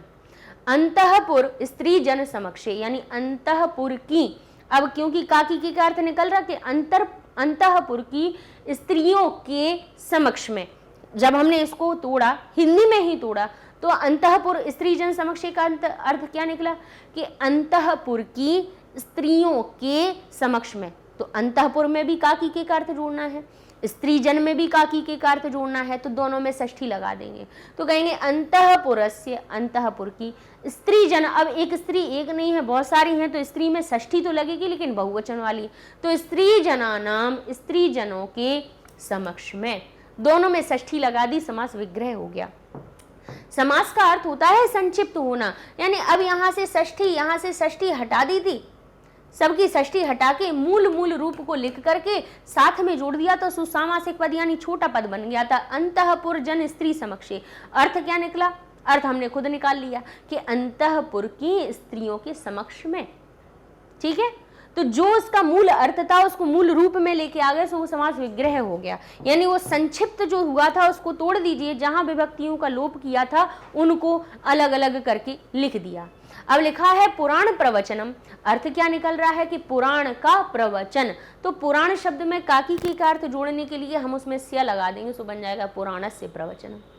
बृहत तिलक अलंकार यानी बड़ा, बृहत तिलकम एव अलंकारः यस्य सः, बृहत तिलक अलंकारः, ये हमारा राजा की विशेषता बताने के लिए बना है बृहत तिलक अलंकारः, तो ये मैंने बड़ा तिलक लगाए हुए, बड़े तिलक को अलंकार के रूप में लगाए हुए कौन थे, राजा थे, तो यहाँ पे इसका हमारा विग्रह क्या बनेगा, बृहत तिलकम एव अलंकारः यस्य सः, उसी को हम बृहत तिलक अलंकारः कहेंगे, यानी बड़ा तिलक अलंकार के रूप में जिसने लगाया हुआ है उसको हम बृहत तिलक अलंकारः कह देंगे। शोभाम, शोभाम आवहति यानी शोभा को बढ़ाने वाली, शोभा को धारण करने वाला, यथ तथ उसको हम शोभा हम कह देते हैं, शोभा वह कह देते हैं। श्रमशु कूर्चमम, दाढ़ी और मूछ और का अर्थ निकला हुआ है, द्वंद्व समास हो रहा है यहाँ पे, तो हम कहेंगे श्रमस्वः च कूर्म च तेषां समाहारः, यानी दाढ़ी और मूछ का जो समाहार होता है उसको श्रमशु कूर्चम कह देते हैं। अब लिखा हुआ है प्रत्यय देख लेते हैं हम कि संवृत्त्यः, तो संवृत्त्यः शब्द कहाँ से आया हुआ है, तो यहाँ पे वृत्त मूल शब्द है, उसमें सम उपसर्ग में इक्त प्रत्यय लग जाने से संवृत बनता है, स्त्रीलिंग में उसका रूप संवृता हो जाता है, ठीक है, और वही हमारा नपुंसक लिंग में संवृतम बनता है। तो जब उसमें संवृता शब्द आकारांत हो जाता है तब उसमें जब तृतीया विभक्ति एक वचन लग जाता है तो बन जाता है संवृत्त्या, ठीक है, संवृत्त्या। अब यहाँ पे आगे हमारा जो शब्द है वो है संगत्याः, तो संगति मूल शब्द है, ठीक है, संगति बना कैसे, सम गम धातु में तिन प्रत्यय लग जाने से, ठीक है, गम मूल शब्द में जब हम प्रकृति मूल क्या है गम, उसमें सम उपसर्ग लगा, इक्तन प्रत्यय लग जाने से फिर तृतीया विभक्ति एक वजह से संगत्याः बन जाता है। एत्य कब बनता है, इण के साथ में आ, और ल्यप प्रत्यय लग जाने से हमारा एत्य बन जाता है। अब लिखा है आरभमाणः, आरभमाणः कहाँ से बनता है, रब मूल प्रकृति में आ उपसर्ग में शानज प्रत्यय लग जाने से आरभमाणः शब्द बन जाता है। तत् श्रुत्वा, श्रुत्वा जो शब्द है श्रु में इक्त्वा प्रत्यय लग जाने से बनता है, तत् वह से आया था, ठीक है, हमारे वो जो तच लिखा हुआ था ना वो तत् से बना हुआ था। तत्त्याः, तत्र हमारा अलग हुआ, उसमें त्यप, तत्र क्या हो गया हमारा अव्यय, त्यप पुल्लिंग रूप में प्रथमा विभक्ति एक वचन में तत्रत्याः रूप बना देता है। आगे लिखा है समागता, तो सम हमारा क्या हुआ उपसर्ग, आ किस में लगा गम में, प्रकृति क्या है गम, मूल शब्द क्या है गम, गम में आ उपसर्ग हुआ तो आगम हो गया, सम लगा दिया तो समागम हो गया। इसके बाद इक्त प्रत्यय लगा देने से माँ का लोप हुआ और त इक्त प्रत्यय का जुड़ गया तो हो गया समागत, ठीक है, और समागत पुल्लिंग के लिए, समागतम नपुंसक लिंग के लिए और समागता स्त्रीलिंग के लिए। सम उपविश्य, सम उप दो हमारे उपसर्ग लगे हैं विष धातु में और ल्यप लकार से। देखिए सम उपविष्ट तो इससे बन गया था और ल्यप लकार लगा देने से उसमें यह जुड़ गया, अर्थ निकल आएगा सम उपविश्य यानी सामने बैठ करके, सामने पास में बैठ करके। ठीक है, उपविष्ट उप में विष धातु में जब उप उपसर्ग लग जाता है और वो भी ट कहाँ से आता है, विष के बाद में जो ट है वो कहाँ से आया है, इक्त प्रत्यय से आया हुआ है। ठीक है, ताकट्टा में परिवर्तन हो गया, उपविष्ट बन गया। उसकी जब पुरलिंग उपविष्ट शब्द बना अकारांत हो गया, पुरलिंग में प्रथमा विभक्ति एक वचन में रूप बना तो हो गया उपविष्ट। इक्त प्रत्यय के स्त्रीलिंग, पुरलिंग और नपुंसकलिंग तीनों तरह के रूप बन जाते हैं। जैसे गम धातु में इक्त प्रत्यय लगा दिया तो गत बन जाता है, गत पुरलिंग के लिए वो हो जाता है गतः, स्त्रीलिंग के लिए हो जाता है गता और इस नपुंसकलिंग के लिए हो जाता है गतम। ठीक है, शुणवन, अन कहाँ आता है, क्षत्रिय प्रत्यय में आता है, किसमें, शु धातु में क्षत्रिय प्रत्यय लग जाने से शुणवन बन जाता है। फिर क्या बनते हैं, प्रथमा विभक्ति एक वचन में इसका रूप हो जाता है शुणवन। अब चलते हैं हम अपने अगले गद्यांश पर। आगे लिखा है राजापि तम बालकम द्वितीरे त्रिवारम। अब कह रहे हैं राजा ने भी, राजा अपि शब्द से राजापि मिलकर बना हुआ है, अर्थ क्या निकल रहा है, राजापि यानी राजा भी, राजा अपि यानी राजा ने भी क्या किया, तम बालकम उस बालक को, द्वे यानी दो, तीन वार, वारम वार शब्द यानी दो तीन बार। अब जैसे ही माँ को हलंत किया तो यहां से आपके सामने निकल आएगा अभिवीक्ष्य यानी देख करके, ईक्ष धातु, ईक्ष से अर्थ होता है देखना। ठीक है, तो यह लग गया ल्यप लकार से, अर्थ निकल रहा है देखना। अभिवीक्ष यानी अच्छी प्रकार से देख, राजा ने भी उस बालक को 2-3 बार अभिवीक्ष यानी देख करके क्या समझा, क्या माना उन्होंने, इत्यमन्यत अभी बाद में अपन पढ़ेंगे। तो कह रहे हैं कि ये देख करके 2-3 बार देख करके चतुरः अयम बालकः, ओ की मात्रा को आप विसर्ग में बदलेंगे और अवग्रह को आ में बदलेंगे तो ये हो जाएगा अयम। उत्व संधि से अगर चतुरो अयम बालक जो लिखा हुआ है अगर इसको आप विग्रह करके पढ़ेंगे तो हमारा शब्द क्या बनेगा, मूल चतुरः अयम बालकः, चतुरः अयम बाल यानी यह बालक चतुर है। क्या क्या किया उन्होंने, राजा ने भी उस बालक को 2-3 बार, वारम यानी बार, अविवेक्ष यानी देख करके, यह बालक चतुर है, यह बालक चतुर है, इत्यमन्यत। अब या को फिर से हम कौन सी अपनी यण संधि से तोड़ रहे हैं तो इसमें से ई निकाल के इसको दे देंगे तो ये हो जाएगा इति, और या में से जो स्वर अ निकलने वाला है मन्यत को दे देंगे तो ये हो जाएगा अमन्यत यानी ऐसा मान लिया, ऐसा उन्होंने मान लिया, ऐसा उन्होंने माना। ठीक है, कि राजा ने भी उस बालक को 2-3 बार देख करके कि चतुर है यह बालक, ऐसा मान कर, ऐसा मान लिया, ऐसा उन्होंने माना। अब इसके बाद चलते हैं, लिखा है एवं इस प्रकार। अब जैसे ही माँ को हलंत करेंगे तो यहाँ आ जाएगा अवसिते यानी समाप्त होने पर, पुराणे। एवं इस प्रकार पुराण के समाप्त होने पर, पुराण के समाप्त होने पर राजा ने शास्त्रिणम शास्त्री को, जैसे ही माँ को हलंत करेंगे ऊ अलग निकल आएगा और ये हो जाएगा उद्देश्य यानी उद्देश्य करके।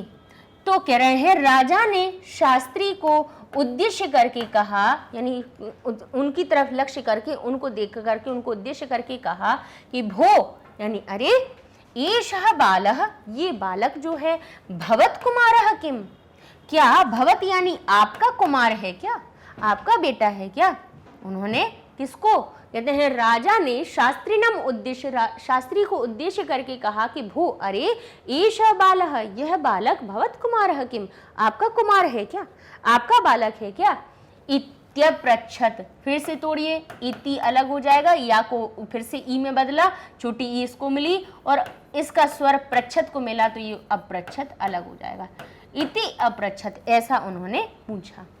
ठीक है, ऐसा उन्होंने पूछा, किसने, राजा ने शास्त्री को उद्देश्य करके कहा कि हे अरे अरे अरे श्रीमान, मतलब जो भी संबोधित करते, भो यानी अरे एषः बालः भवत्कुमार किम, क्या यह बालक आपका है? इति अपृच्छत, ऐसा पूछा राजा ने शास्त्री को उद्देश्य करके।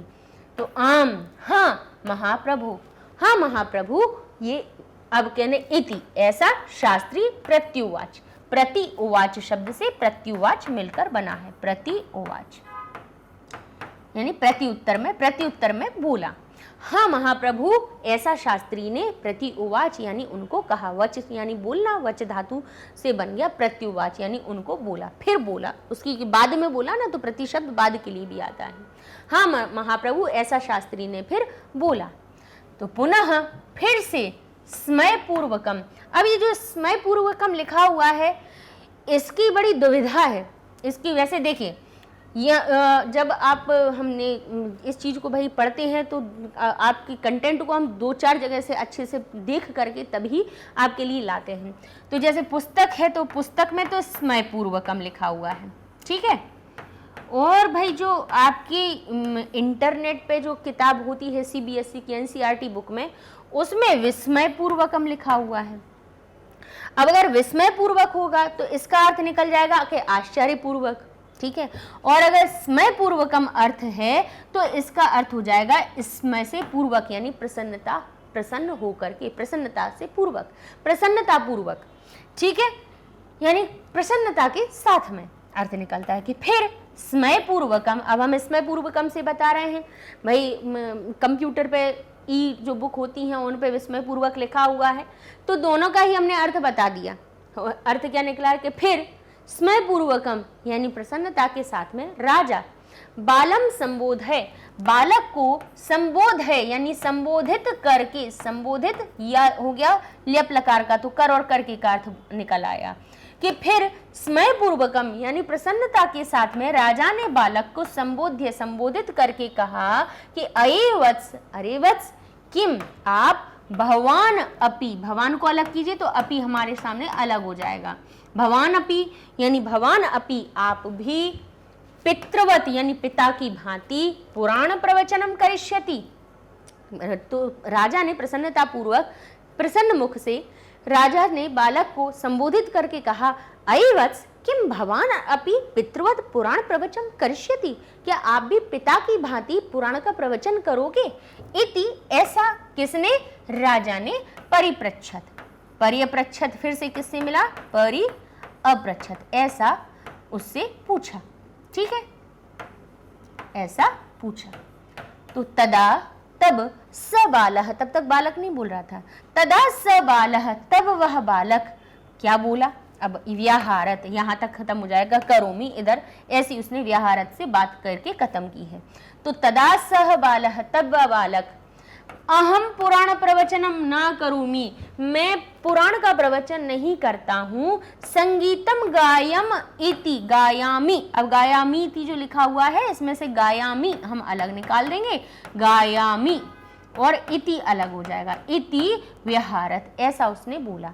तदा सह बाल व्यहारत, तब वह बालक बोला कि अहम पुराण प्रवचनम ना करोमी, मैं पुराण का प्रवचन नहीं करता हूँ, संगीतम गायामी, संगीत को गाता हूँ। अब यहाँ देखिए अहम शब्द है तो दोनों तरफ क्रिया हमारी उत्तम पुरुष की आई हुई है। ये हमने क्यों बताई है? ये इसलिए बताई है क्योंकि आपसे इस प्रकार के प्रश्न पूछ लिए जाते हैं कि अहम इतस्य पदस्य क्रियापदम किम, तो आप कहेंगे जो अहम लिखा हुआ है यहाँ पे कर्तृपद जो है, अहम एतस्य कर्तृपदम क्रियापदम किम, आपसे ऐसा प्रश्न पूछ लिया जाए तो आप कहेंगे कि जो अहम है उसके लिए करोमी और गायामी ये दो क्रियाएं आई हुई हैं।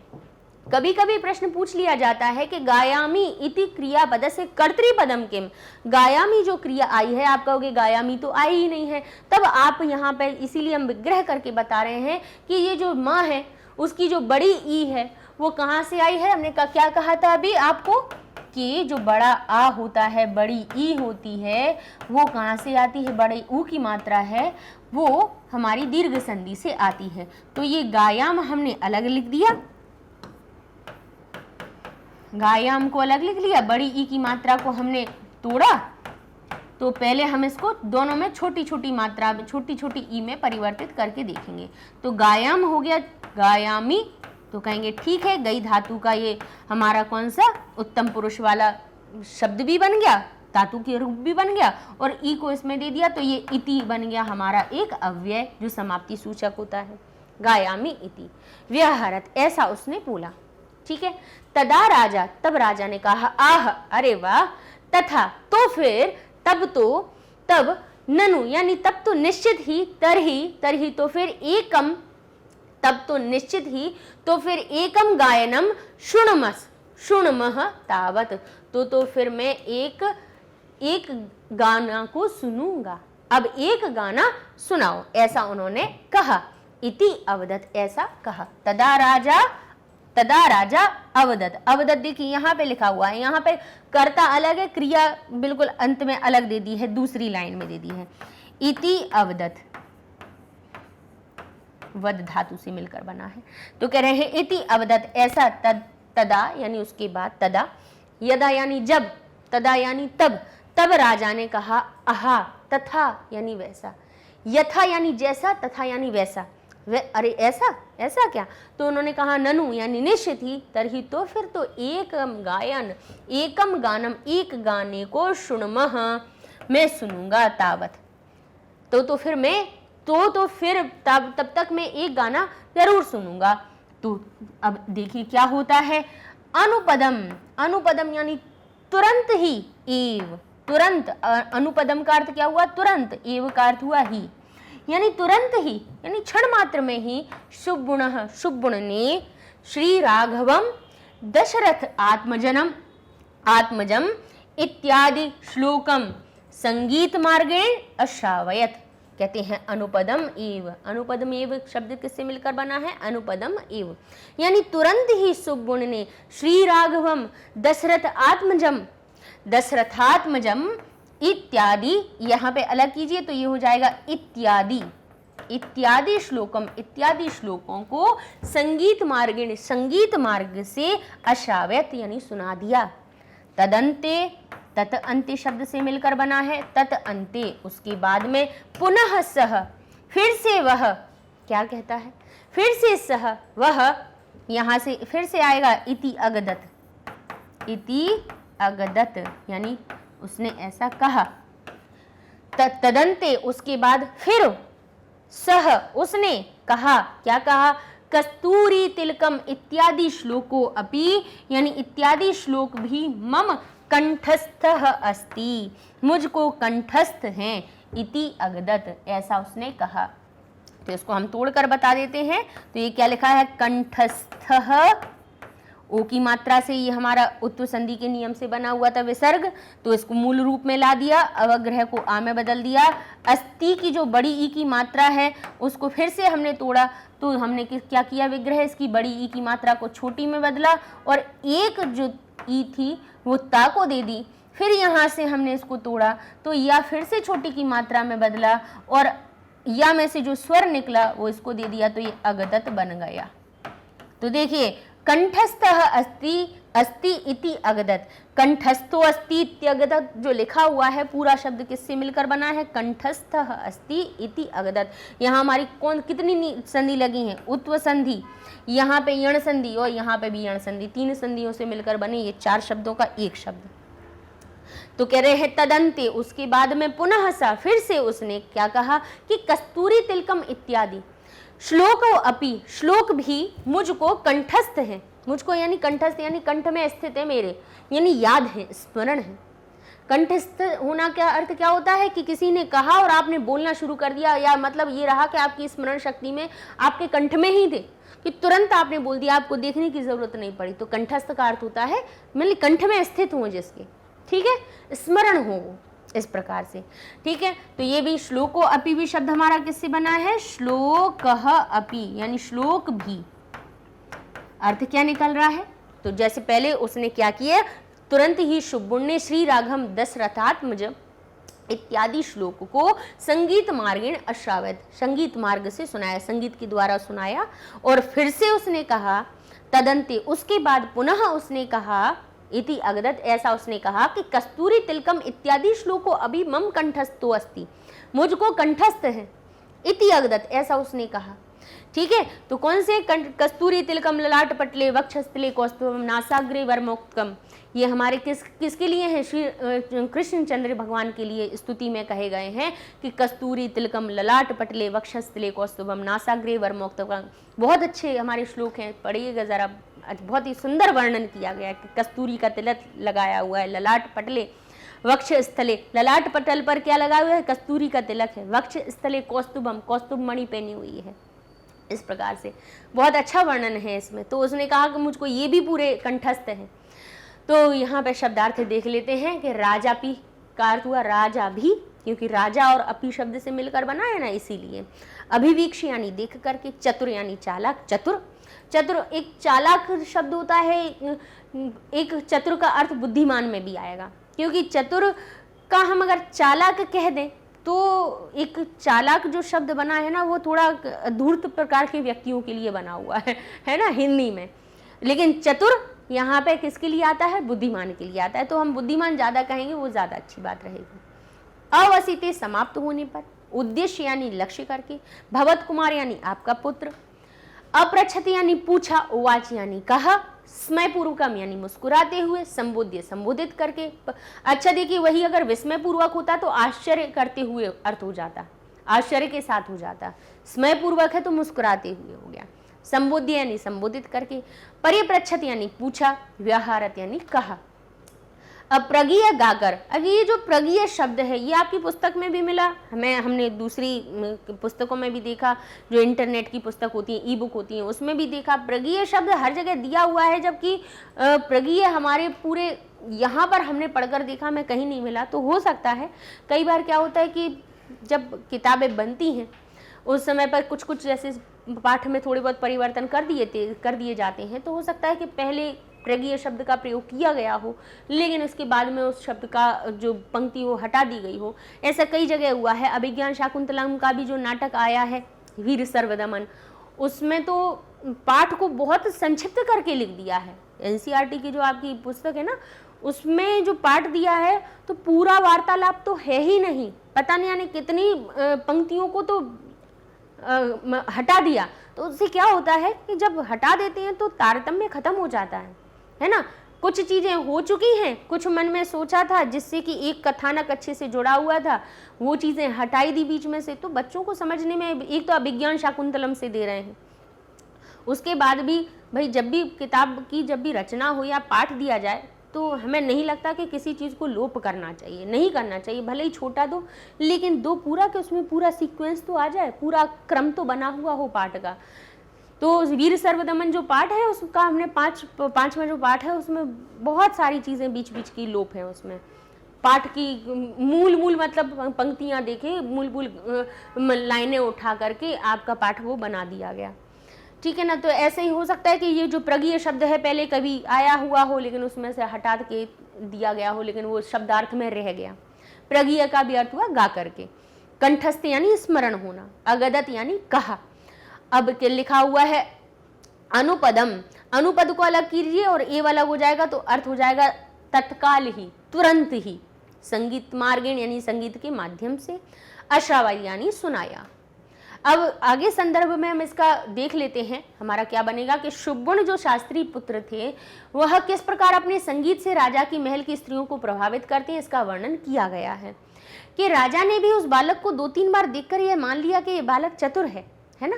इस प्रकार पुराण प्रवचन के समाप्त हो जाने पर राजा ने शास्त्री को लक्ष्य करके पूछा, उद्देश्य लिखा हुआ था तो वही है कि शास्त्री ने उद्देश्य, शास्त्री को उद्देश्य करके पूछा। क्या पूछा? अरे क्या यह आपका पुत्र है? शास्त्री ने उत्तर दिया, हाँ प्रभु। फिर मुस्कुराते हुए राजा ने बालक को संबोधित करके पूछा कि अरे पुत्र, क्या आप भी पिता की तरह पुराण का प्रवचन करोगे? तब उस बालक ने कहा, मैं पुराण प्रवचन नहीं करता हूँ, मैं संगीत गाता हूँ। तब राजा ने कहा, अच्छा ऐसा, तो एक संगीत सुनते हैं। तब तक एक संगीत सुनते हैं। उसी समय तत्क्षण, उसी समय क्या हुआ? अनुपदम लिखा हुआ है, उसी के लिए लिखा है, उसी समय ही सुब्बुण ने श्री राघवम दशरथ आत्मजम इत्यादि श्लोक का संगीत सहित क्या सुनाया? संगीत सुनाया। संगीत के सहित में उन श्लोकों को सुनाया। और फिर अंत में कस्तूरी तिलकम इत्यादि श्लोक भी मुझे याद है, अर्थात स्मरण है, ऐसा उसने कहा, ठीक है। अब संधि विच्छेद में देखिए राजापी से राजापी बना हुआ है, जैसा कि हम तुरंत आपको बताते ही जाते हैं। ऐसे ही द्वित्रिवारम को अलग कीजिए तो अ निकल के आ जाएगा, एक संयोग है जिसमें अभिवीक्ष हमारा शब्द मिल जाएगा।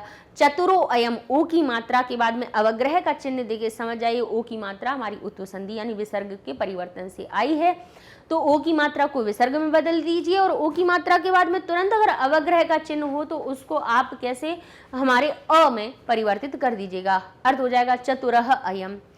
अब लिखिए बाल जो लिखा है तो बालह, मूल शब्द विसर्ग का लोप हुआ तो बाल हमारा प्रथमा विभक्ति का बालह बनेगा। और इत्यम एत्यत लिखा हुआ है यहाँ पे इत्येमन्यत, तो हमारा किससे मिलकर बना है, इति अलग कर देंगे यहाँ पे इत्यमन्यत, ये की मात्रा यहाँ पर नहीं आएगी, इत्यमन्यत शब्द है, ठीक है, इत्यमन्यत। तो इति शब्द हमने कैसे तोड़ा बता देते हैं थोड़ा सा। इत्यमन्यत जो शब्द है हमारा टूटा कैसे, इसको हमने पहचाना कि ये जो य है स्वर से युक्त है और इसके तुरंत पहले आधा व्यंजन है, अर्थात यहाँ यण संधि का नियम लगा हुआ है। तो या को हमने तोड़ा, उसमें से स्वर को बाहर निकाला और आगे वाले शब्द को दे दिया, तो ये काम खत्म हुआ, तो अमन्यत हो गया। या को पहले हमने छोटी में बदला और ता को दे दिया तो ये इति बन गया, तो बोले इति भी हमारा एक अव्यय है और अमन्यत भी हमारी मन धातु लंग लकार में मन्यत बन जाती है, तो बोले ये भी ठीक है, ठीक है। तो इस प्रकार से ये इत्य नहीं होगा, इत्यमन्यत हो जाएगा। एष बालः, तो एष में जो है ना एष होता है बालक के साथ में आने वाला, तो एष का विसर्ग का लोप हुआ था तो उसको हमने जब संधि विच्छेद की तो विसर्ग को साथ में ला दिया। प्रत्युवाच, प्रत्युवाच फिर से देख लीजिए, प्रत्युवाच जो लिखा हुआ है वही देखिए, या कैसा है स्वर युक्त है, तो या में से सबसे पहले उसका स्वर बाहर निकाल लीजिए, तो ये उवाच हो गया, उवाच यानी कहा। और या को ई में बदल दीजिए तो ई कहाँ जाएगी, इस आधे ता में जुड़ेगी, किसमें जुड़ेगी, इस आधे ता में। तो भाई ये जो ई है इसको आधे ता में जोड़ा तो ये हो गया प्रति, तो प्रति भी हो गया उवाच भी हो गया, बोले दोनों सही बन गए हमारे। ऐसे पर्यप्रच्छद फिर से देखिए, पर्यप्रच्छद पहले भी हम शायद बता चुके हैं कि ये जो ये वाला र है ये आधा र, इस प्रकार से अगर हम देखें तो ये हमारा य किस में हो जाएगा, ई में परिवर्तित हो जाएगा और इसमें से जो अ निकलेगा वो प्रच्छद में जुड़ जाएगा, तो ये अप्रच्छद बन जाएगा और ई परि बना देगी, परि उपसर्ग हो जाएगा, ठीक है, पर्यप्रच्छद से हमारा ये शब्द बन जाएगा। लिखा है गायामीति, तो गायामी, मी की मात्रा जो बड़ी ई की है वो किससे, माँ में से पहले सबसे पहले क्या कीजिए, ई की मात्रा अलग निकालिए, ये जो ती है इसको लिखा रहने देते हैं, गाया को अलग कर देते हैं, फिर से ई को तोड़ा तो दो छोटी ई में बदल देते हैं, यहाँ पे बड़ी ई कहाँ आती है, दीर्घ संधि में आती है, तो इसको छोटा ई की मात्रा दें तो ये मी हो जाएगा, तो अर्थ हो जाएगा गायामी, बोले हाँ ठीक है आयामी। मी कहाँ लगाया जाता है, उत्तम पुरुष की क्रिया के एक वचन में, और ती को ई दे देते हैं तो इति हो जाएगा, तो दोनों ही सही हो जाएंगे। व्यहारत फिर से देखिए कौन सा हो गया, या है, या स्वर से युक्त है और कैसा है आधा व्यंजन आगे है, तो फिर से या को तोड़ा, व्या ऐसे था बड़े आ की मात्रा से इसको तोड़ा तो या में से आ निकाल दिया, तो आहरत अलग हमारा शब्द बन गया, और या को ई में बदला तो ये हो गया वी छोटी की मात्रा में, तो वी उपसर्ग हो गया, आहारत से व्यहारत बन जाता है, ठीक है।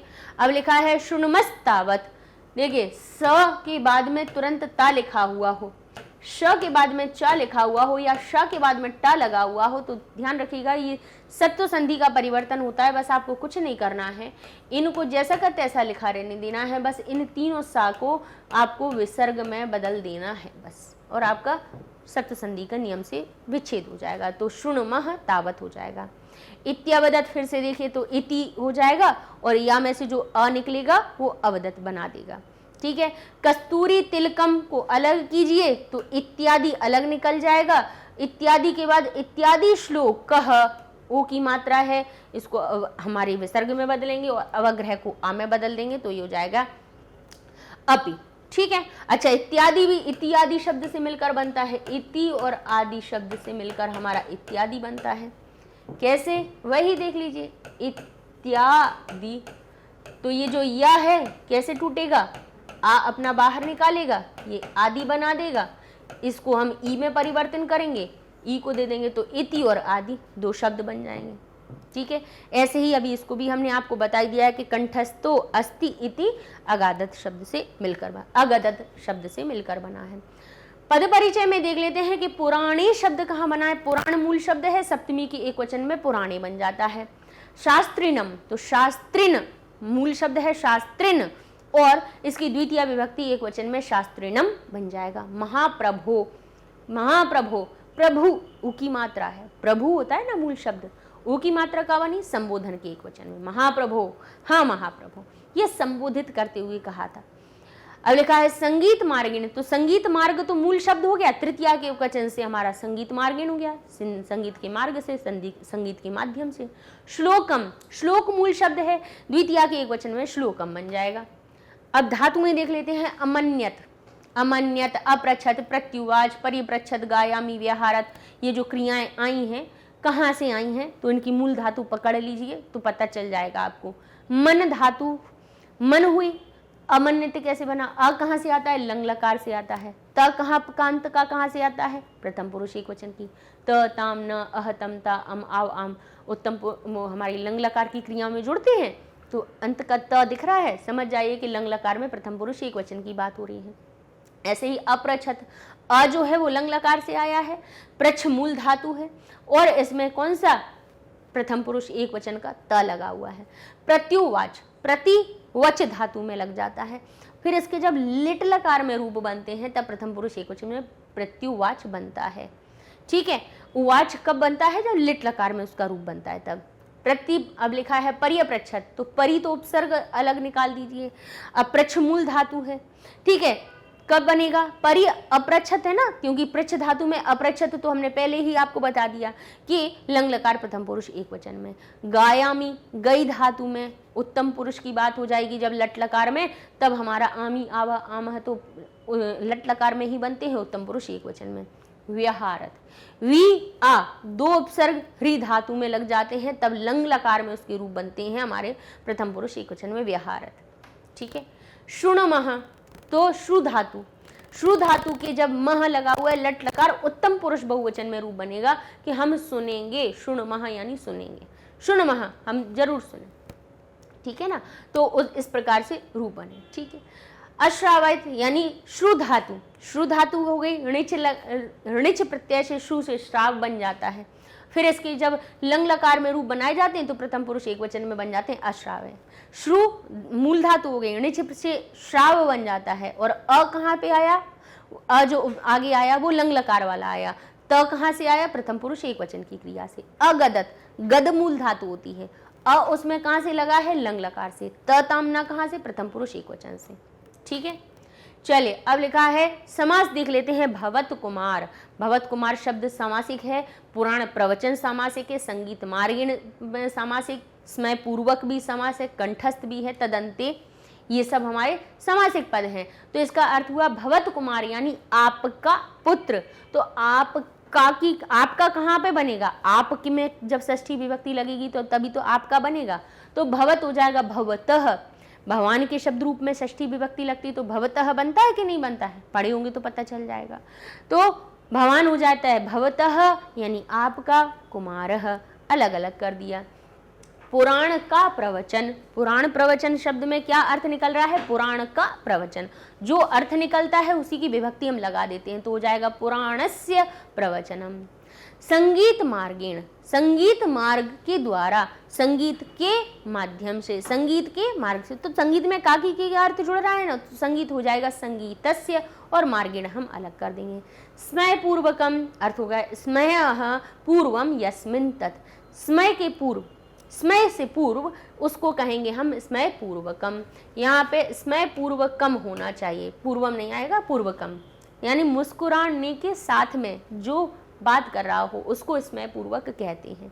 कंठस्थः, कंठे तिष्ठति, कंठ में जिसके रुकी हुई हो, विराजमान हो, स्थित हो, तो कंठे स्थित को या कंठे तिष्ठति को हम कंठस्थ कहते हैं। स्था धातु लगी हुई है ना, स्था का यानी ठहरना, रुकना, होना।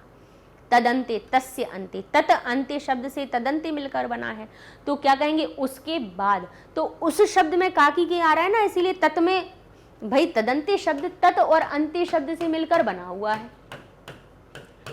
अर्थ क्या निकल रहा है कि उसके बाद, तो वह शब्द में हमें काकी के जोड़ने के लिए उसमें षष्ठी लगानी पड़ेगी ना, तो अर्थ हो गया तस्य अंते, यानी उसके बाद में, षष्ठी तत्पुरुष समास हो गया हमारा। ठीक है, चलिए अब चलते हैं, प्रत्यय देख लेते हैं। लिखा है अभिवीक्ष्य, तो किससे मिलकर बना? अभि अवि, दो उपसर्ग लगे इक्ष धातु में, ल्यप लकार से। इक्ष का अर्थ ये होता है देखना, एक इक्ष होता है जिसका अर्थ होता है इच्छा करना, और ये इक्ष है जिसका अर्थ है देखना। ठीक है, अभि और वी उपसर्ग लग जाने से अभिवीक्ष हो गया, और इसके बाद में वही देखिए ई और ई का मेल हुआ ना, तो अभिवीक्ष हो गया, और ल्यप लकार का या लग गया, तो कर और कर के का अर्थ जुड़ गया, अभिवीक्ष शब्द बन गया। अवसिते, अब उपसर्ग शो, मूल धातु, मूल प्रकृति शो होती है, शो का सो में परिवर्तन हो जाता है, फिर एक तो प्रत्यय लग जाने से और अब उपसर्ग लग जाने से अवसितम, भाई नपुंसक लिंग रूप निकलता है, जब उसमें सप्तमी विभक्ति एकवचन लगती है तो अवसिते मूल रूप बन जाता है। ठीक है, उद्देश्य, उत्दिश और ल्यप लकार से उद्देश्य बनता है। संबोध्य, समबुध में ल्यप लगाने से संबुध्य बन जाता है। ठीक है, संबोध्य बन जाता है। अब चलते हैं आगे, अगला हमारा गद्यांश है कि महाराज से बहु संतोषो अववत, यानी उसने जब कहा कि मुझको कस्तूरी तिलक आदि भी श्लोक मुझको कंठस्थ हैं, तो इसके बाद के महाराज का बहु संतोषो अववत, महाराज का क्या हुआ? बहुत संतोष हुआ, उनको बहुत संतोष हुआ। अर्थ तो इस प्रकार से निकल रहा है कि महाराज को बहुत अधिक संतुष्टि हुई, उन्हें बहुत अधिक संतोष हुआ। तो ये ओ की मात्रा से यहाँ हो जाएगा और ये अभवत अलग निकल जाएगा, अवग्रह को आ में बदलेंगे तो अभवत अलग हो जाएगा।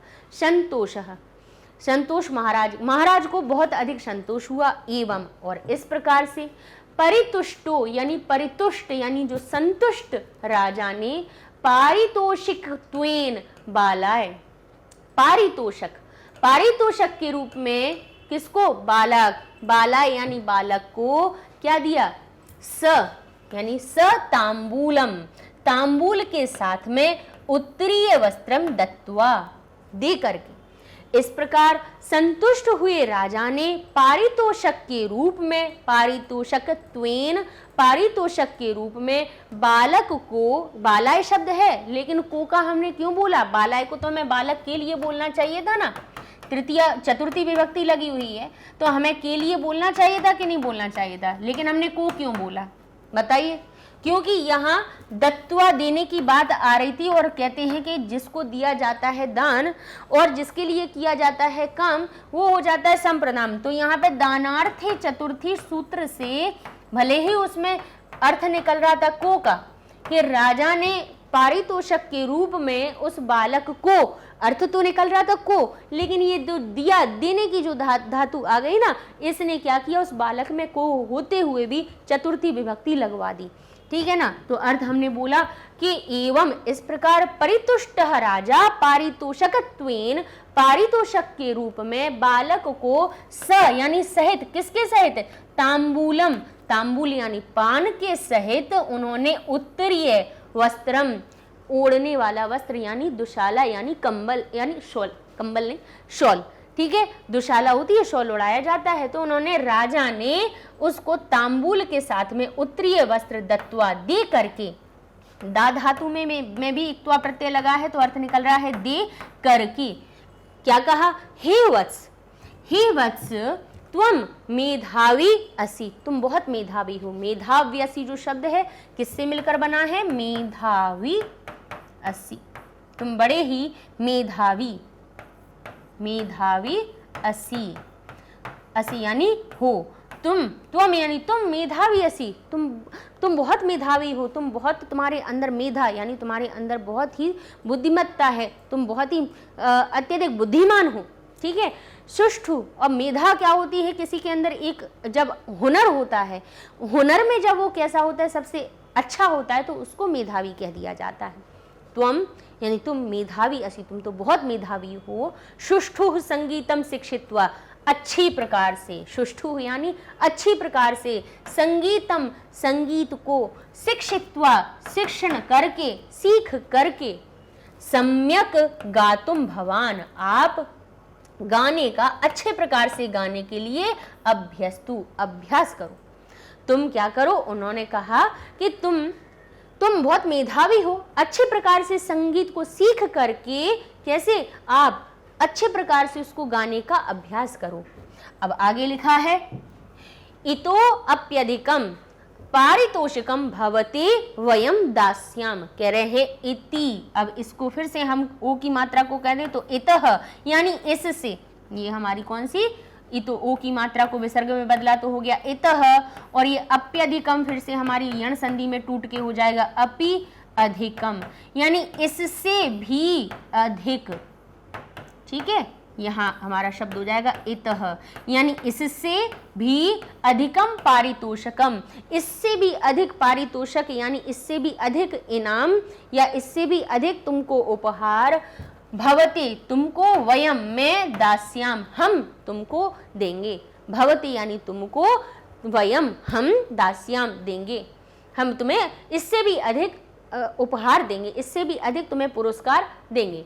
इति ऐसा बालकम उक्त्वा, ऐसा बालक को कह करके, पुनः च, पुनश्च शब्द किससे मिलकर बना है, पुनः च, और फिर से शास्त्रीणम, फिर से शास्त्री को उद्देश्य करके कहा कि भो शास्त्रीणः, हे शास्त्री, कुमारः चतुरः अस्ति, कुमार बहुत चतुर है, कुमार बहुत बुद्धिमान है, शिक्षणम सम्यक् क्रियताम, उसकी शिक्षण को अच्छे से, प्रायः महाकुशलो भविष्यतीत्य संसत, तो उन्होंने कहा प्रायः यानी यह जो है वो कैसा होगा, महाकुशलः, महाकुशल भविष्यति। अब यहाँ से हम अलग करें तो हमारा शब्द टूटेगा भविष्यति, ये जो ती है इसको हमने फिर से तोड़ा, ये जो ती था तो इसको क्या किया हमने तोड़ दिया, तोड़ दिया तो क्या हुआ, तो त में से बड़ी ई बाहर निकल आई। ठीक है, त्यस, त्यस संसत को अलग कर दीजिए, त्य और संसत अलग कर दीजिए। अभी देखिए शब्द हमारे अलग निकल आएंगे, क्योंकि इस प्रकार से अर्थ नहीं पता चल पाता, ऐसा लगता है इस पूरे का अर्थ है, जबकि इसमें जो 3 शब्द हैं उन सबको मिलाकर के एक अर्थ बन रहा है। इस ई को तोड़ा तो छोटी ई और ई में हमने 2 में पहले तोड़ के देखा, छोटी में, तो ये इसमें ता को में दे दिया तो ये भविष्यति बन गया, यानी भविष्यति का अर्थ क्या होगा, होगा। ठीक है, तो उन्होंने कहा प्रायः यानी ये जो बालक है महाकुशला भविष्यति, प्रायः ये जो बालक है वो महाकुशल होगा।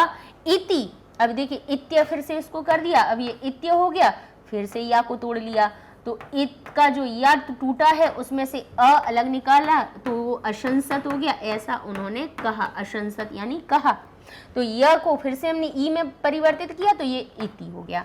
मूल शब्द कौन से निकले, 3 निकले, भविष्यति, इति, अशंसत, ऐसा होगा, ऐसा उन्होंने कहा, ऐसा उन्होंने कहा। तदनंतरम, उसके बाद में शास्त्री चा पुत्रश्च, शास्त्री और पुत्र, और देखिए पुत्रश्च आ गया, फिर से श आ गया, तो हमने क्या सिखाया है आपको कि शा को विसर्ग में बदल दीजिए, तो ये हो जाएगा पुत्रः च, यानी शास्त्री और पुत्र, स्व यानी अपने, ग्रहाय घर के लिए, लिखा हुआ है सन्यवर्तेताम, सन्यवर्तेताम यानी लौटकर आ गए। ठीक है, लौटकर आ गए, फिर अपने घर आ गए। तो इसको हम पढ़ लेंगे कि महाराज से बहु संतोषो अभवत, एवं परितुष्टो राजा पारितोषकत्वेन बालाय सा तांबूल उत्तरीय वस्त्रम दत्वा, हे वत्स त्वं मेधावी असि, सुष्ठु संगीतम शिक्षित्वा सम्यक् गातुं भवान् अभ्यस्तु। इति इतो अप्यधिकम, इतः अपि अधिकम पारितोषकम भवते वयं दास्याम इति बालकम उक्त्वा पुनश्च शास्त्रिणम उद्देश्य भो शास्त्रिणः कुमारः चतुरो अस्ति, शिक्षणं सम्यक् क्रियताम, प्रायः महाकुशलो भविष्यति इति अशंसत। तद अनंतरम शास्त्री चा पुत्रश्च स्वगृहाय सन्यवर्तेताम, फिर से अपने घर को लौट आए। उसके बाद शास्त्री और पुत्र अपने घर के लिए लौट आए और इसके बाद में उनकी अच्छी शिक्षा दीक्षा हुई और वो एक अच्छे महान संगीतकार बने। ठीक है, तो ये एक घटना थी, कहाँ से, उपन्यास जो शुभन है वहाँ से आया हुआ है। अब देख लेते हैं संतोषो अभवत यानी संतोष हुआ, क्योंकि इसको जब अभी हम आपको तोड़ के बताएंगे तो संतोषः हमारा मूल शब्द अलग निकल आएगा, ओ की मात्रा में विसर्ग बदलेंगे और अभवत अलग हो जाएगा तो हुआ अर्थ निकल आया। परितुष्ट है यानी संतुष्ट हुआ। पारितोषकत्वेन, पारितोषक के रूप में, स तांबूल यानी तांबूल के साथ, जो स है ना वो साथ का अर्थ बता रहा है। उत्तरीय वर्षम वस्त्रम, उत्तरीय वस्त्रम यानी दुशाला, जो शॉल होती है ना उसको कहते हैं। मेधावी असी, मेधाव्यसी, मेधावी शब्द और असी शब्द से अर्थ निकलेगा मेधावी यानी बुद्धिमान और असी यानी हो।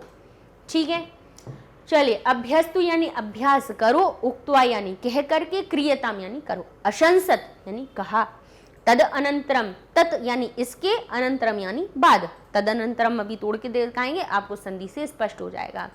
सन्यवर्तेताम यानी लौट गए। ठीक है, अब संदर्भ देख लेते हैं कि शुभगुण के संगीत से प्रसन्न महाराज किस प्रकार शुभगुण को पुरस्कार आदि से सम्मानित करते हैं, इसका वर्णन किया गया है। सरलार्थ में देख लेंगे। महाराज को बहुत संतोष हुआ।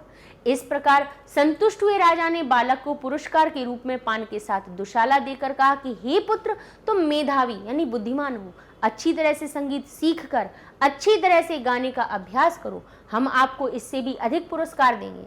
इस प्रकार बालक को कहकर फिर शास्त्री को लक्ष्य करके कहा कि अरे शास्त्री जी, बालक बड़ा चतुर है, इसकी अच्छे प्रकार से शिक्षा दीक्षा कीजिए, यह अत्यंत कुशल होगा। इसके बाद शास्त्री और उनका पुत्र अपने घर के लिए लौट गए, जैसा कि हमने आपको अर्थ बता दिया। संधि विच्छेद में देख लीजिए, संतोषो अभवत, ओ की मात्रा हमारी कब आती है, ओ की मात्रा के बाद में अवग्रह का चिन्ह देखे समझ जाना कि ये हमारी उत्व संधि का नियम बन रहा है। तो केवल क्या करना है, ओ की मात्रा को विसर्ग में बदलना है, और अगर अवग्रह का चिन्ह आया है तो उसको आ में परिवर्तित कर दीजिए और बस आपका संधि विच्छेद हो जाएगा। इसी प्रकार से लिखा है परितुष्टो राजा, ओ की मात्रा विसर्ग में बदल के हो जाएगा परितुष्टः राजा। मेधाव्यसी, तो मेधाव्य ये जो यह है इसको किस प्रकार से तोड़ा अभी बता देते हैं। मेध्यावसी लिखा हुआ है ना, यही लिखा हुआ है। अब इसमें हमने क्या किया, इसको तोड़ लिया, या में से पहले क्या निकाला, स्वर, तो ये 80 हो गया। ठीक है, जो अ निकला उसको सी में जोड़ दिया तो 80 यानी हो गया। ठीक है, हो का अर्थ निकल जाता है। अस धातु का मध्यम पुरुष एक वचन का रूप बनता है 80। अब यहाँ बचा था हमारे पास मेधा और आधा व, मेधाव। अब या को हमने ई में बदला तो ये हो गया मेधावी, बोली छोटी की मात्रा नहीं होती है, मेधावी शब्द ई कारांत होता है तो इसको बड़ी ई में बदला तो होगा मेधावी, तो मेधावी असी शब्द हमारा बन गया। ठीक है, मेधाव्यसी।